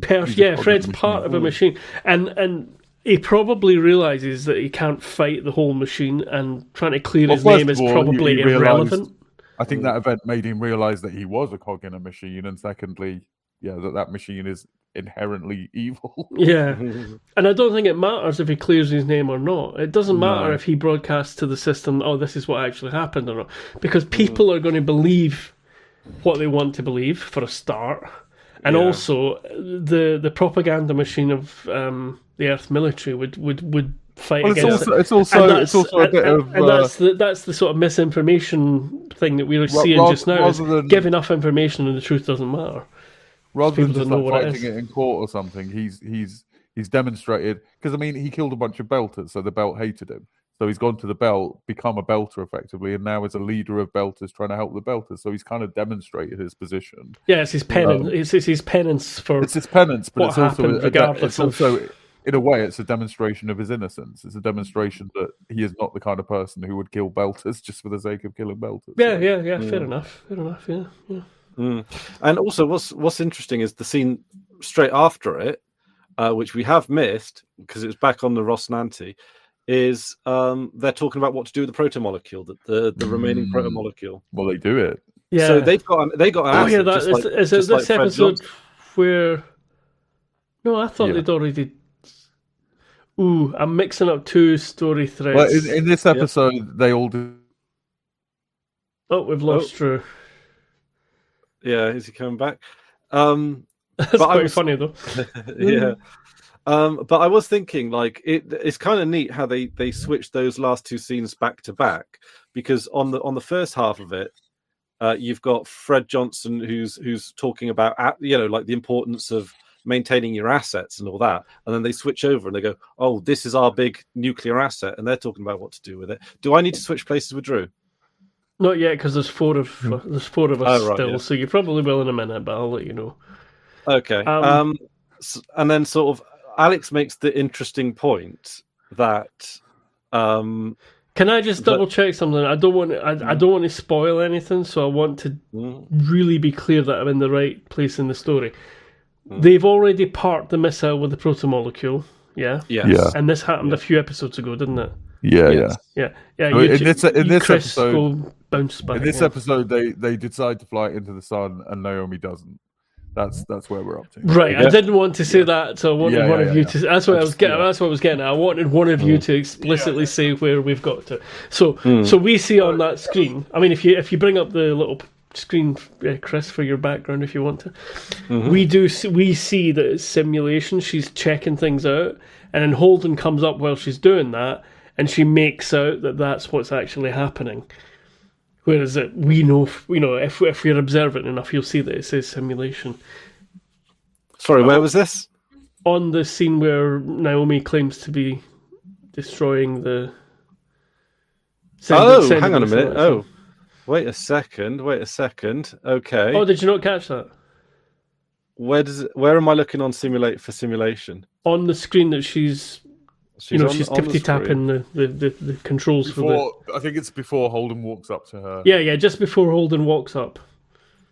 We see that it's simulation. She's checking out everything. And hang on, before we get to that though, Chris, you were going to say something about Alex makes a good point. Oh, sorry, no, not necessarily that it makes a good point, but he does actually make the solid point, as in like assertive point, right? That Mars might be better off, or they should give the protomolecule to Mars, because it means it's a bit like the nuclear weapons kind of thing, where it's like if everyone has nuclear weapons, then it's Mexican standoff. Yep. I think it's a big assumption on his part that Mars don't already have it. The only faction we can be reasonably sure doesn't have it right now is the Belt, which I think. I mean, we'll talk about this, I assume, but which is why I come down on Naomi's side. I think Naomi does the right thing here.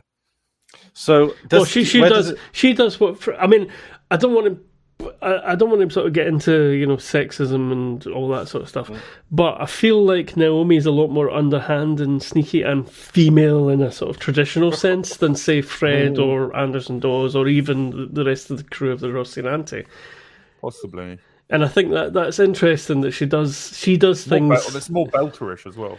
Well, yeah. I was going to say it's maybe not just a female male, way of women use poison, men use women in fiction. Yeah, we're not talking about actual women are sneaky. We're saying women in fiction are often. I wasn't saying anything specific about.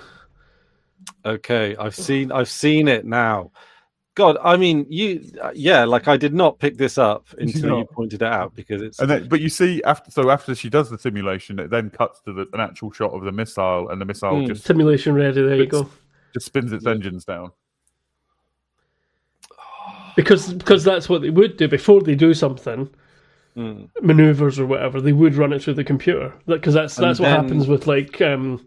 That's what happens with like the space shuttle or the moon missions or whatever. They won't just go, right, let's try this. They will. They'll double check their figures and all that. And that's what she's doing when Holden comes up.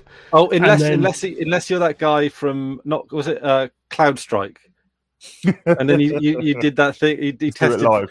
He tested something on production on a Friday. Oh yeah.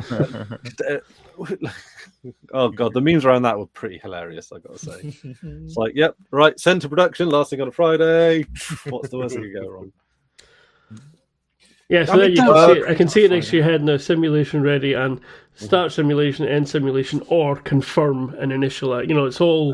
It's all on the screen, but it's pretty clear to the viewer just before, as Drew says. I do believe in that discussion they have, and they all agree that they should destroy the molecule.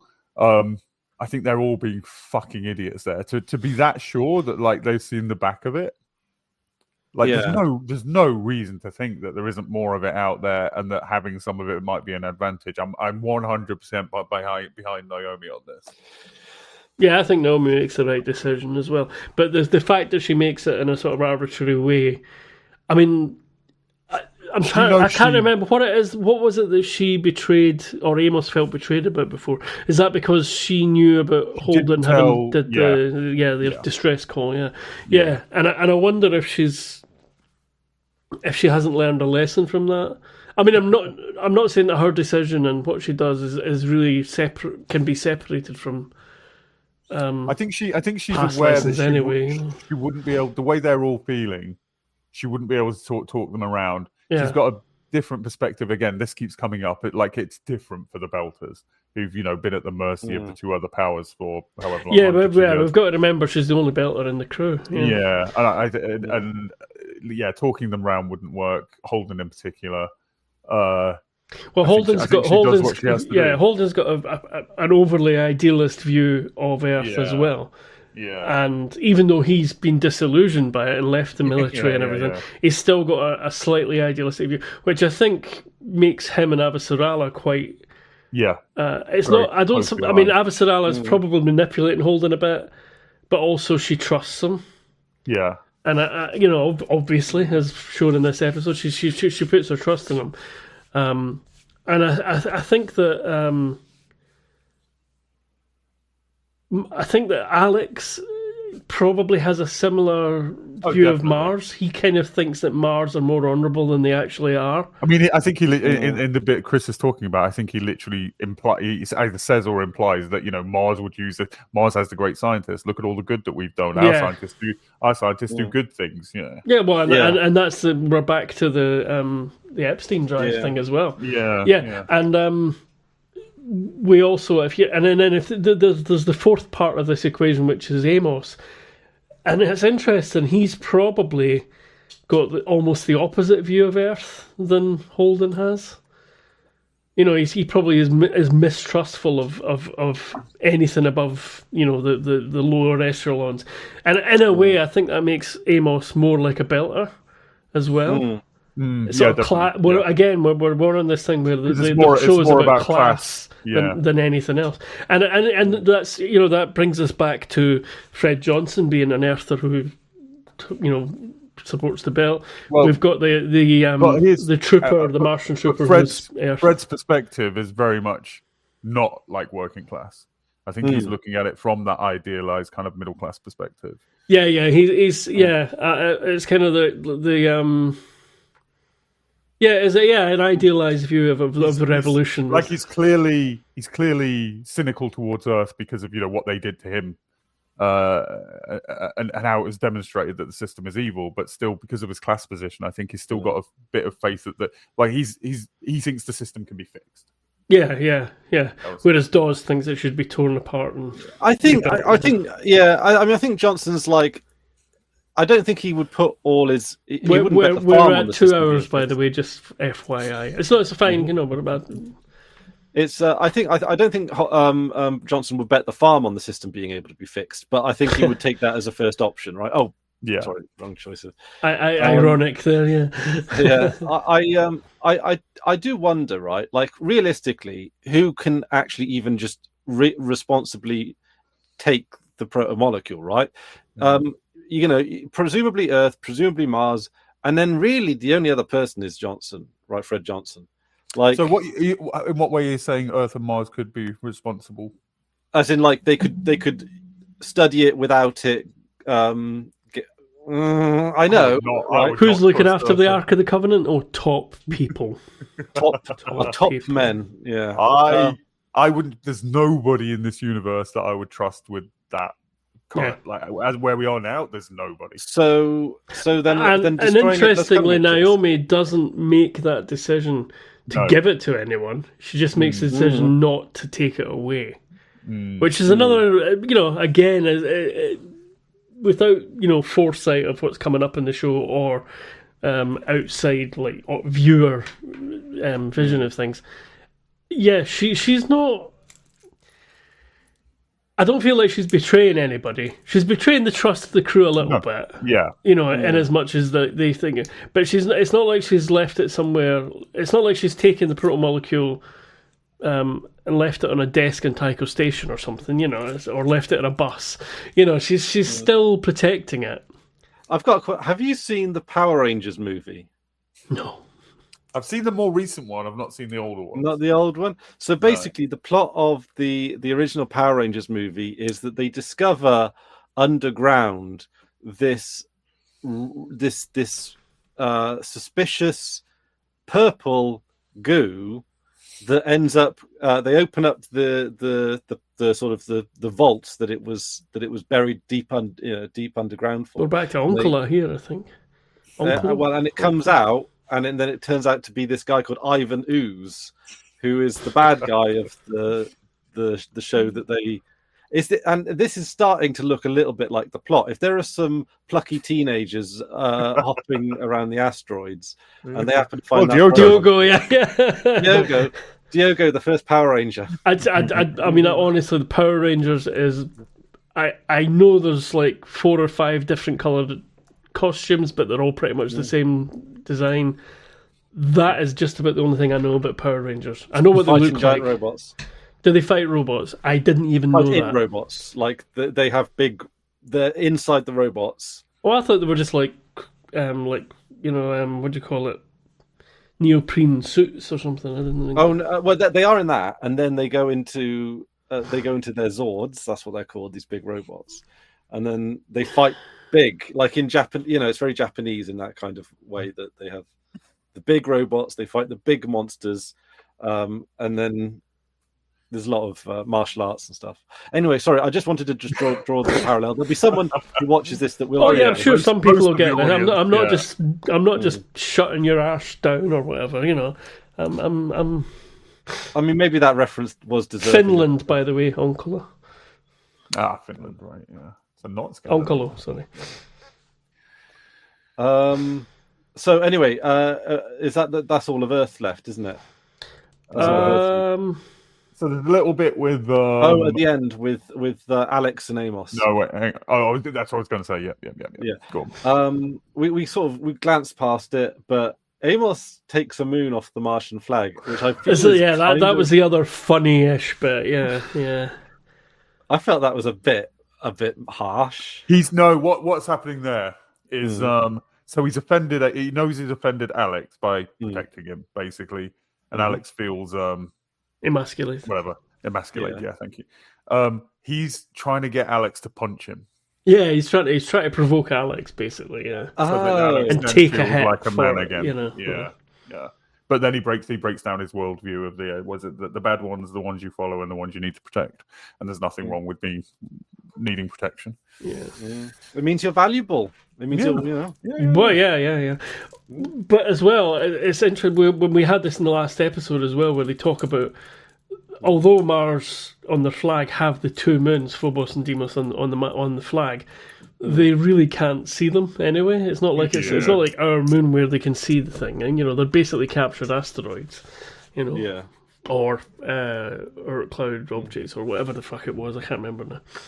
I don't want to get another science lesson when I'm. So, all right, I'm gonna cut. Unless anybody's got more to say, I'm gonna cut. It there and say we get to the meat of the episode. The only bit. Wait, hold on. Yep. I would have loved it if Alex did take a swing and then Amos was like, "Oh, ow, oh dear me, oh, you got me a good one there, yeah." Yeah, but okay. I'm assuming at the end of this episode. Well, can I just let's tack a little bit more onto that? I'm not sure Alex would have any satisfaction even if he did hit him. Because he knows he wouldn't be doing enough to hurt him, really. He'd give him a sore jaw or whatever. He'd hurt him physically a little bit. But there is the bit where Alex says, "Is this your way of trying to apologise?" Or I can't remember the wording. Yeah. Amos is basically like, "Yep." He tried. I'm hoping at the end of this is like they're made up now, right? Like, because Amos seems to do this, like he did it with Miller as well. I think he did it with Holden, where there's a bit of butting heads, but ultimately everyone realised. Well, he nearly killed Miller. Well, Alex's insecurities are with himself. He's the problem. Yeah. Amos isn't the problem. Yeah. Well, because he sort of not decry. What's it when you look back and you think badly of D something? Anyway, he's not happy with what happened while he was in the military. He wanted to be a proper pilot, as it were, and he was basically driving a military bus. And I think he felt emasculated from that. So I think Alex's character, though he's not probably as rounded and deep as some of the others, there is logic to him. Again, even no matter how big or small a role a character has in this whole show, they've always got some little thing that makes them feel real. Alex has consistently had some sort of confidence issues all the way through the show. Yeah. So I think that's why it annoyed the writer so much when he screwed up that when the actor screwed up that take on the shootout at the hotel. You know, and then when they were in the edit, they realised they couldn't cut out completely, and it made it a bit inconsistent. You know, they actually talk in that podcast, don't they, about how about that? Yeah. No, not that, but the fact that in a lot of shows, actors always just want to be badasses. Yeah, and they talked about how lucky they were in this show that Alex aside, like the characters understand that like they're not there to be badasses all the time. They're there to have flaws and fail a lot, and, you know, and that's far more interesting. Yeah. Well, I think that. I mean, we know more about the actor as time goes on as well, but I think it's worth pointing out that this isn't a character thing. That screw up was a real world actor thing. Yeah, which is interesting that he plays that character and you know. And he does it quite well. You know, he does it well. He doesn't overstep with, you know, he keeps it all together most of the time. But that one little anomaly does kind of like undermine it a little bit. You know? And with Alex does mention to Amos about like he chose to let the can of 25 people get blown up to save Amos's life. So I don't know if that's going to affect Amos or anything in the future too. I don't know if it'll affect Amos so much as it'll affect Alex. I don't think that's exactly true either. No, it's not true. Obviously, I don't think it's true. But like that, I mean, probably said in the heat of the moment, maybe. Or also, one thing I do notice, right? Well, I'm not. I'd say I don't think it was a conscious choice. I don't think it happens. I don't think that happens. They do the hygiene maneuvers and they assume Amos is going to die. Yeah. They do the opposite of what he's claiming. Anyway. The next scene is actually kind of interesting. It's quite short, and I think we were almost going to miss it out. But it's Naomi and Kamina. Right, that's not my handwriting. That's my inability to read. Kamina Drummer is her name. Kamina Drummer. They have a little scene together, and it's a little bit of a sort of, I suppose, a bonding scene of sorts. But I think it sort of demonstrates, and actually, Kamina actually lets Naomi sit down and help disarm some of the nukes, or is that what they're doing? Yes, that's it. There's a big nuke on the thing. So I don't know. Like in the wake of now knowing that she didn't actually get rid of the protomolecule, it's sort of signaling to me that she's kind of siding up with the Tycho crew a little bit. You know, like she has a belter. She's a belter. Yeah, she leans. But she has, as does Amos. I think Amos leads towards the belt. Yeah. But again, a class thing rather than a origin thing. But also, you've also got that thing where, I don't think. Yes, I mean, Naomi is mentioned more than once, and we're getting this sort of. I mean, things might not develop instantly about this, but she's teased it, if you like, all along that she's been involved with something in the past that she regrets, and I think that's probably why she's a bit more sneaky and careful. I know it's sneaky is a bit unfair, but but she is. She's a bit more. She's a bit more cautious, but underhandedly cautious. I think at this point, it's pretty clear. Like she was involved with the OPA at some point, and they are. I mean, it's the OPA we were talking about. We're not talking about she was doing something for Mars or Earth. They are an insurgency that they're not an order, so they're going to they're going to use insurgent tactics and underhanded tactics and stuff because they have to. And not everybody, and because of the disparate nature of the OPA, not everybody, and I think that's why. Yeah, because she might. I mean, maybe I'm wrong here. Maybe I'm misreading this. Maybe see what you guys think. But I think she sees Fred as an acceptable face of the OPA. Yes. I'm not sure she holds with Anderson Dawes particularly well for the same reason that Holden misunderstood him and thought that he'd but when they're first talking about going to Fred, Naomi doesn't like the idea of going to Fred. She's heard about the butcher stuff and that. I think she warms to Fred over time and sees him as a moderate. Yeah. Before we move away from all this, can I just talk very quickly? So we see, Science Man that they took off that station with brain. Cotillard. Yeah. Oh yeah. He's using a UI. He's using a thing, and he's using a UI where he has to go like this Roll, and then like the worst fucking how exhausting, Yeah. Today we do this. In the future, we're going to have to do this. Absolutely fucking ridiculous. Well, wasn't that the Microsoft project thing? It's like, and then later, because they'd seen it on TV, basically. Later, sensible belter workstation. We see a trackball. Yes. Yeah, built into the desk. I like that.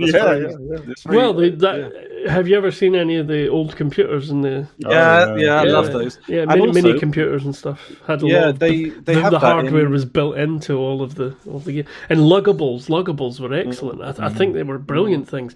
I don't know why they've fell by the wayside. I mean, I suppose convenience, but a whole computer in a slightly smaller form factor with all the bits and pieces you need built into it is such a great idea. Yeah. In fact, especially now that we've got flat screens instead of CRTs, I think a full-on luggable would be a perfectly valid form factor these days. Because everybody goes, "Oh, I've got a laptop," and it's like super thin. Fuck off! It's so everything's reliant on temperature being right and not clogging up things and batteries, and have something with a big huge fucking battery, and maybe it's all right if that's a bit heavier. Have it as a little mini briefcase. Have the power and the convenience of a proper-ish keyboard and trackball or mouse. Have all that. It's great. I think we skipped past a lot of ideas too quickly in terms of computers. I agree. Yeah, I agree with that. Just because it looks cooler. Or it's it's smaller and lighter. That makes it better. Sometimes physically good stuff is good. It's taken a long time for flat keyboards to become anywhere near decent. This is the path that leads to transparent screens. Yes. Well, I mean, I still hold that this is a fucking terrible idea. Oh, I agree. Anyway, Chris, we're going to get into the Chris versus Drew and Hamish. It's all right. Right. Okay. So, should we get into the big bit of the episode? The Bobby bit. Yeah. The Bobby bit. She's not going to survive that. No way. Wait a minute. Didn't you just say that? Not you had Holden. You had Miller surviving a fucking planetary extinction event. Unlike a crash into Eros, this is unsurvivable. This is absolutely. I just want to say, there's a bit where so they lose communications with blah blah blah because blah, and then Bobby does like some real military gesturing and stuff, and I find that very sexy for some reason. Also, I just want to call you out on you say blah blah blah to fill in the gaps. One time when you was helping me do a bash script, you did start with this blah blah blah rest of the code. That took me a few more beats than it really should have to work out. It's like that how to draw an L thing, draw the rest of the L. It was helpful, don't get me wrong, but it's just. And also, so we're going to explain this for the audience what bit we're talking about. So this is the bit where Ganymede. They're doing farm patrol. They're obviously on a planet. Ganymede share not planet. A moon. Moon. Ganymede is the moon of Saturn. Yeah, and so I'm assuming it's shared by Earth and Mars. Hence all this talk. There's like a demilitarized zone. I've been looking out for that stuff now because we're actually talking about who owns what, and they do explicitly say that it's co-owned. Yeah, because it's a food production facility essentially. Yeah, I mean, it seems like there's a lot of co-owned bits and pieces in. Well, the thing is, if you put it back into the colonialism template, then it's basically the two rich people owning all the land, owning all the resources. From an Inya point of view, I think it's the choice was they either go to war for all this shit, or they just say we can both use all of these things. Yep, that's basically it. Yeah, and also I suppose at one point it was owned all by Earth, and there would have been some sort of deal, presumably. Well, even I'm not sure about that because. Again, this episode, the Epstein drive. The Epstein drive was what opened up the belt. Yeah, what allowed them to expand to the belt. So presumably Mars and Earth. I mean, Presumably Earth has a much bigger population. But well, also don't we get the sort of vague hint from the commanders of the military, especially the Martian, whatever he was. We get the hint that there's been skirmishes and things before, so I wonder if there was a point where Mars and Earth were sort of vying for control, and the Epstein drive thing made a difference to that, and Mars jumped ahead, and we know that Mars are more technologically advanced than Earth in some ways. But when the Epstein drive was invented, he says in the thing, Mars was still owned by Earth. Mm. So good point. Yeah, good point. That might have been what freed them then. Yeah. It might be. Yeah, probably almost certainly was what freed them. But also, I'm assuming that when Earth and Mars split, got a divorce, they must have shared the technology of the Epstein drive. I mean, they would have, right? Because they probably had access to it because it was still owned by Earth. Yeah. But what I'm saying is, I suspect that there was a gold rush and the frontierist. Yeah. But Chris's point is right. Yeah, at that point, Mars was part of Earth. So initially, it would have been Earth pushing out, and then presumably the places that, because it's all Earth, but the places where it was Martians after the split would be like, no, we're Martian now, no, we're Earth now, and there would have been anyway. Like colonialism, right? In a lot of cases, yeah. And I think I suspect that there was. There was a bit of to and fro, and as Drew says, they decided that in the end it's better if they both just take the chunk of it and do what they want with it rather than fight over it. Yeah. Oh my word! The ship battle is short, but insane. Yeah. It's cool. Also, the only Martian that I really like died, and also, there's a proper Star Trek death. There's a proper Star Trek death. There's a guy. He basically. He stands up off the seat and then dies. He gets up off his seat and then falls on the floor and dies. But yeah, nice Admiral gets literally shot right through the chest, which has been demonstrated that's survivable. So he's alive. Yeah. I'm pretty sure he's still alive.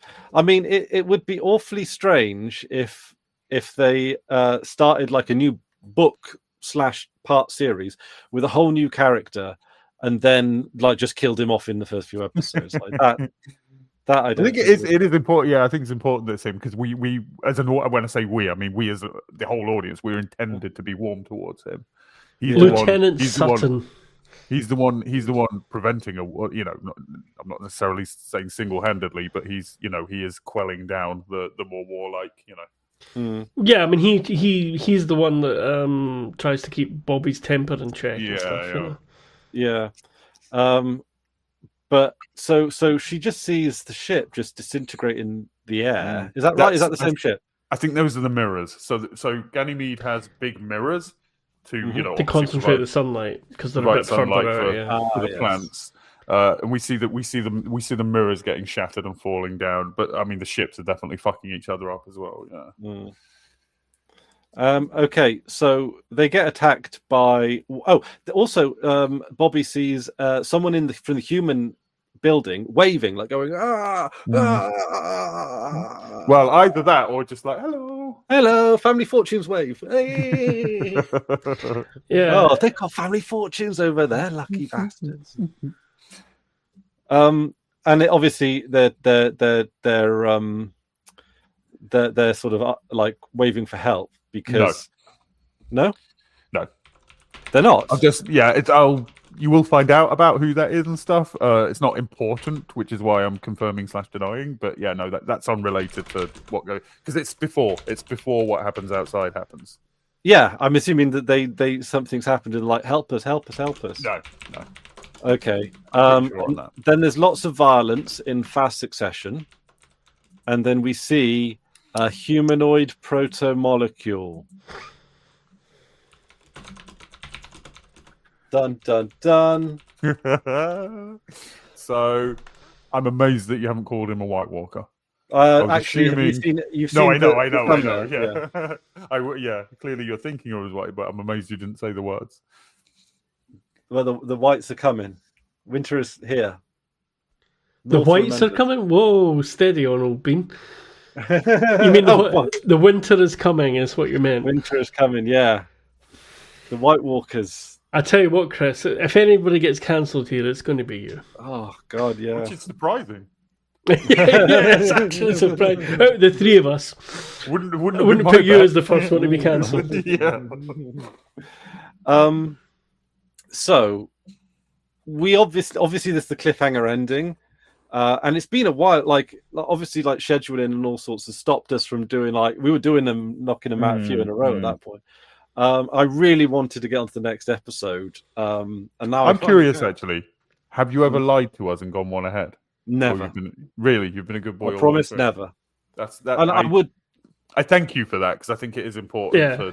It's important that we know that you're seeing what we think. I mean, I'm imagining it's obvious from my crackpot theories, right? Like some of your earlier ones, yeah. As it's gone on, you've narrowed some of these things down really well, though. Big net. I would not. But occasionally you go so wildly off that we're like, well, we can't wait for him to find out the truth about that, you know. And now, so I'm thinking, true. Yeah, because you were talking about it's naive to think that it's really that they've gotten rid of the protomolecule. Well, exactly, right? Yeah. I mean, we're assuming at this point that is the protomolecule fella. I would say it's a reasonable fucking assumption, and if that is the case, then yeah, the protomolecule isn't fucking eradicated, is it? Yeah, and also it's violent, so it might actually be a weapon after all. Yep. Or, that it's hard to say that all that violence was an accident. It seems vaguely humanoid. I gotta be honest, given the number of people that the protomolecule has absorbed, I thought they would have done a better job. Maybe it's a different molecule. Like that's not the best human, is it? Like if I see what you're saying there. Actually, I made that out of plasticine because it is meant to learn. It is meant to learn. Yeah. You know, it's not Adam Jensen or anything like that. Like, so he sort of leans over, but doesn't kill Bobby, right? Or does kill Bobby? Obviously kills Bobby. I see. Flash to white, then to credits. Okay, sorry, Bobby. Whoops. I know you liked her, so we like her a lot. Yeah, but we we have to accept that people come and go in these things. Yeah. I was sick of her at this point. Yeah, we've got fed up by now. I don't mean that, Bobby. I take it back. Drew can't get in focus. There he is. He's in focus again. So I'm guessing a little bit in the future. I'm just looking at the credits here. There is someone called underneath Colonel Janus, who's Conrad Black. They've got Belter Hottie, Laura Tremblay. Yeah, it's funny you should say that. I was just looking up. Did not notice that. Laura Tremblay, Belter Hottie. She's the one that Alex is sort of chatting to about stories. In the bar, right. Belter Hottie. Because what a credit. What a credit, Belter Hottie. Well, it's better than Ugly Belter. There's a character. I used this as my Steam name a while back. You may remember. There's a character coming up in the next few episodes called Perky Tech. Perky Tech. Yeah, or Perky Technician. Might be Perky Technician. Either Perky Tech or Perky Technician. Yeah, and she's credited as that. And yeah, so I use that as my Steam name for a while. Nice. There's Grimy Belter in this episode as well. Ted Jeffries is Grimy Belter. Grimy Belter. So yeah, what the heck is that thing? Well, that's what we're all asking at this point, isn't it? I'm assuming, I don't necessarily know if it's like, because the protomolecule on Eros and that all went into Venus. So other protomolecules that are not on Eros, I'm imagining are not as developed. Maybe they're a different, like, obviously they have the same genesis, but like the Eros protomolecule is like distinct from maybe the Phoebe protomolecule, which was on the Anubis, which was then, or whatever this protomolecule is. I'm assuming it's not the Venus protomolecule. Maybe it is. Maybe they've already got space travel. But do you know what? That's what I thought you would have. I can't remember what I thought at this point. I think I just had no idea and just waited. But yeah, I was just for this particular thing, I was like, is that? That was my reaction to this one. But when I was watching this episode, and I was thinking, what is Chris going to make of that? I thought you might think that these are beings that have happened on Venus and they've started spreading out or something.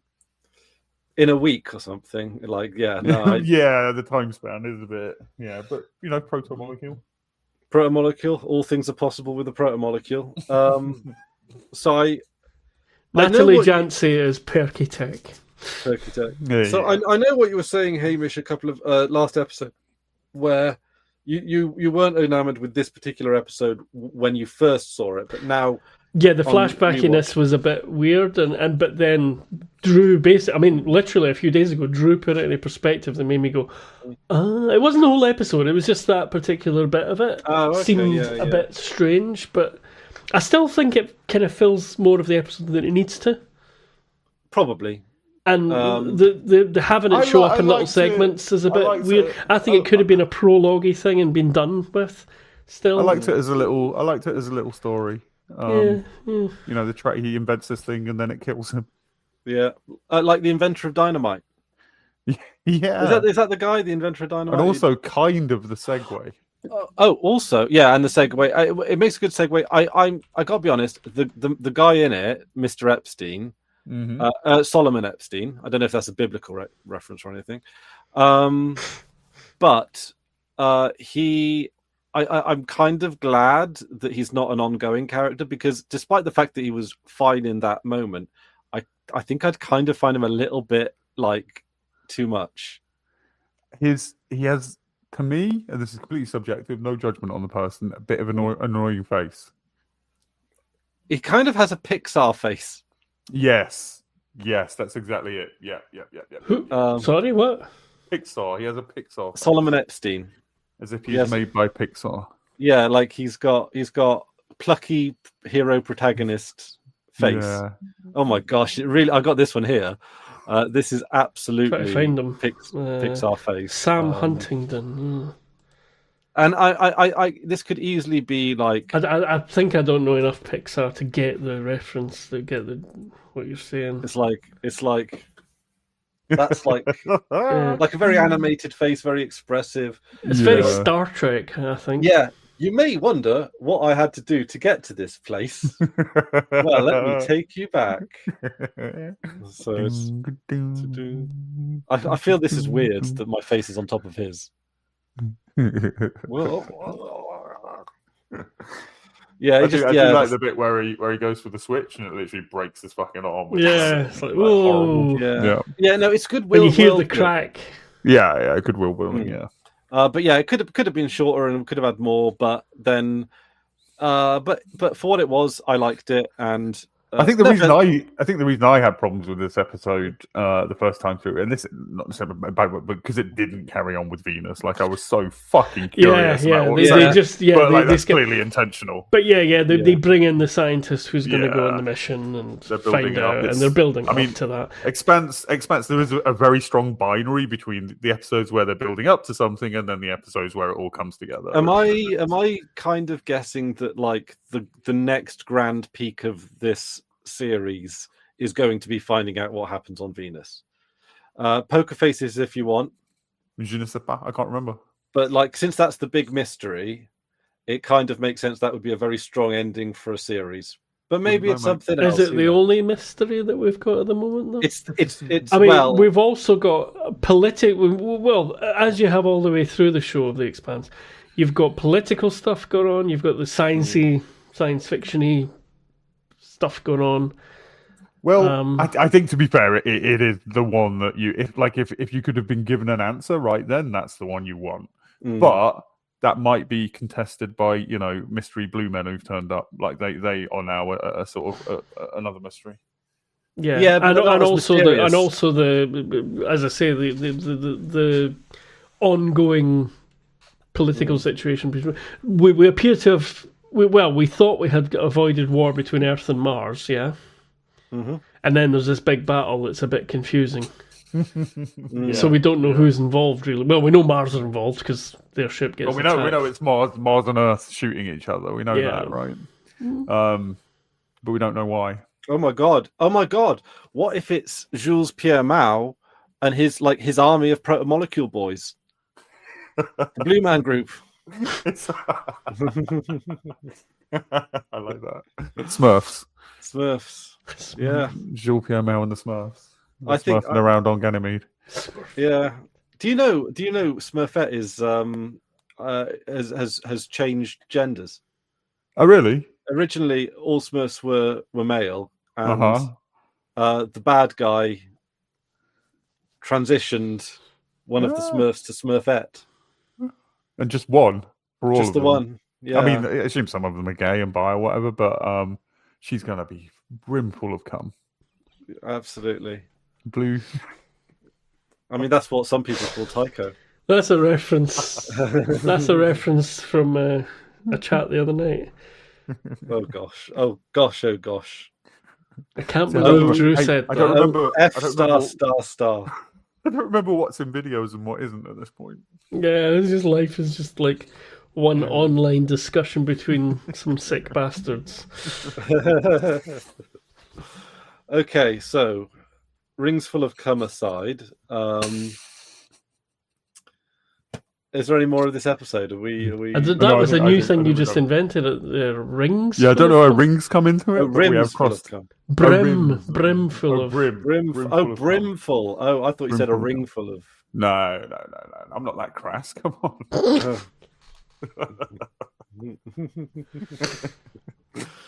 Well, yeah.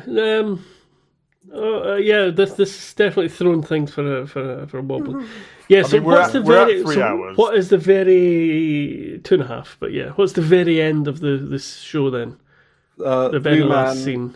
Blue man standing over Bobby. Yeah. Bobby sort of rolls away, and then there's a fade to white, which is what I'm looking at now. You can see that in the. Yeah. So yeah, this is I don't know the Blue Man Group. I mean, the thing is, at this point, we don't know whether or not it's if this is an accident, whether or not protomolecules spilled out, taken over the Earth side of the station, and now it's just running rampant, or whether or not this is Jules Pierre Mao using the protomolecule as a weapon to attack Earth because Earth has betrayed his interests. I will say, just as food for thought. It would be quite a coincidence if that's food. No, that's food for mouths. It'd be quite a coincidence if this thing was running around on the surface at the same time that Mars and Earth decided to attack each other in space, just coincidentally. So you think the timing lines up with? Well, I mean, we know that Pierre Mao has tried. Or been trying to instigate a war between the two powers already. So this could be a part of that instigation. And now that Jules Pierre Mao no longer has the backing of Earth, basically, he's got to do this stuff on his own, which might mean using experimental protomolecule technology. That's plausible. Yep. Which, that would be like my guess. It's either accident or Jules Pierre Mao. I don't think it's Earth or Mars. I think Earth and Mars are relatively I don't think they want a war. I think the most of the conflict I think that we've seen has been some kind of either instigation or like a panic that they're worried that the panic and misunderstanding that happened between Phoebe being destroyed, then the revenge attack on Deimos. Deimos or Phobos? I can't remember which. It was Deimos. That's the sort of only escalation that we've seen that was like completely under the control of Mars or Earth themselves. Yeah. There seemed to be a bit of an entente after what happened with Eros. That seemed to seemed to Mars and diffuse Earth things a bit. Yeah. What about Phoebe? Right. So they nuked Phoebe. Presumably now. Phoebe didn't have protomolecule on when it was nuked, right? Or did it? Because they took a sample out on the Anubis, but was it only a sample? Was there more on Phoebe? Somebody's probably said that at some point, but I'm not sure which of those is the case, Because if there is on Phoebe and they blew up Phoebe, how near is Phoebe to Ganymede? Phoebe's in the asteroid belt. Okay. So longer than a few miles. So it's probably not the Phoebe protomolecule. Really, really big. I mean, let me see. I'm just want to. Yeah, I mean, it comes up. Phoebe, and what's happened on Phoebe, and the revelations of what's happened on Phoebe are kind of. We've had most of it, but not explicit. If you've paid enough attention to the videos and what was said around those videos and what all the different characters have said, the story's all there. Yeah. But you know, there's a few sort of open-ended threads in that as well, like as to whether or not they took other things off it or whatever. But we know that they murdered most of the people that were there, most of the scientists. You know, they incinerated them. In fact, literally. Yeah. So that might have been Mars doing something similar to what the Belters were doing on the other station with the protomolecule with Dresden. Not Belters. Not Belters. The Belters didn't do it. No, they shot all the scientists on. Oh, I see. I see. I see what you're saying. Is it Thoth? Thoth, yeah, but no. I mean, no. This the fact that Dresden and his security people did that to Phoebe Station was because of an outbreak of the protomolecule. Oh, okay, yeah. You know, we that's been explicitly explained. Yeah. Cool. In fact, it infected the Martians. I mean, I'll read it out for you because this is all known now. Mm-hmm. As the protomolecule research progressed, Protogen intentionally infected the Martians and trapped them in blah blah blah blah blah to observe the effects. So they've done what they did on Eros. They'd done on a smaller scale already on Phoebe. That's what happened. That's what they did to Phoebe. And then they couldn't let it run its course. So once they had the data, they gassed the Martians and burned the bodies. So they killed the Martians. You know, the Protogen people were not part of that. It was a Martian research facility, the Phoebe Station, as opposed to Phoebe the asteroid. Phoebe itself. Oh, sorry, no. Phoebe's a moon of Saturn. My apologies. It probably came from. It's probably a captured asteroid, which is what I had in my head. So yeah, it's Saturn as well. So you're in the same orbit roughly. But I mean, we're talking about a big area still. Even did they nuke Phoebe? Yeah, Phoebe got hit by. Was it Earth or Mars? Earth and Mars. Yeah. Mars. The Nathan Hale and the Scirocco were coming at it, and the Scirocco fired missiles at Phoebe Station, destroying the station and the moon. So the moon of Phoebe it doesn't exist anymore. They wiped it out completely. Although wasn't Lopez in like one of the earlier episodes talking about how they investigated Phoebe Station and nothing was there? No one was there. No, that's not what he says. I think it's the Martian investigation that gets us the pictures of the dead bodies in the tunnels. You might be right. I don't think that's Protogen that had that because they did that and then fucked off. Okay. I think that's the Martians. That's literally what the Nathan Hale found when they went to Phoebe Station. So Lopez may have said that then. Yeah. So Lopez and his crew, and the crew saw that aftermath. Okay. So they saw the frozen bodies, out in the tunnels of the station. Okay. Yeah. So, because I'm just wondering, probably if they nuke Phoebe Station and some protomolecule just goes flying off, does it only take just one or two protomolecule bits? That's never really clear because when they blow up, is it the Anubis they blow up? Yeah, they destroy the Anubis. Yeah, they just nuke it, and when watching that the first time, I was like, is that a good idea? Because this thing feeds on radiation for starters, and you're giving it a shit ton of energy and just flinging it out into space. But I assume it is just incinerated at that point. I think narratively they want us to make that assumption. They're not trying to pull a fast one with that. I think if a place with protomolecule is nuked, it's gone. Okay, I mean that would make sense because what's going to survive a direct impact on from a nuke, right? Yeah, I mean, regardless of what it's made of, it will be. Yeah, it depends. If it's small enough, it will just be vaporized. Yeah. Cool. Well, I'm looking forward to seeing what these White Walker are up to. White Walkers. You're going to be calling White Walkers. I'm going to be calling them Smurfs, I think. Or Reapers from Mass Effect. Or I thought. See, when you say Reapers, I immediately think. Oh no, I'm thinking Reavers. Sorry, Firefly, yeah. Or the blue people from Avatar. What are they called? Fuck knows. Don't care. I thought that was a shit overrated film. I watched it like 20 years afterwards. I keep forgetting there's a sequel. I watched it like 20 years afterwards because I didn't want to watch it while I was hyped, and I found it to be very like mediocre. Like not as bad as I was expecting, and not as good as it hyped to be. It was James Cameron hasn't made a good film since the 90s. I don't think he's made a good film since Terminator. I think Titanic. You didn't like Aliens? Well. Oh, he did Aliens, didn't he? Okay, there we go. I forgot about that. And I mean, I think he started, let's just say, going down a certain road when he went to the Abyss. But I still think the Abyss is okay. Oh, the Abyss is all right. The book's good. The book explains a lot of stuff.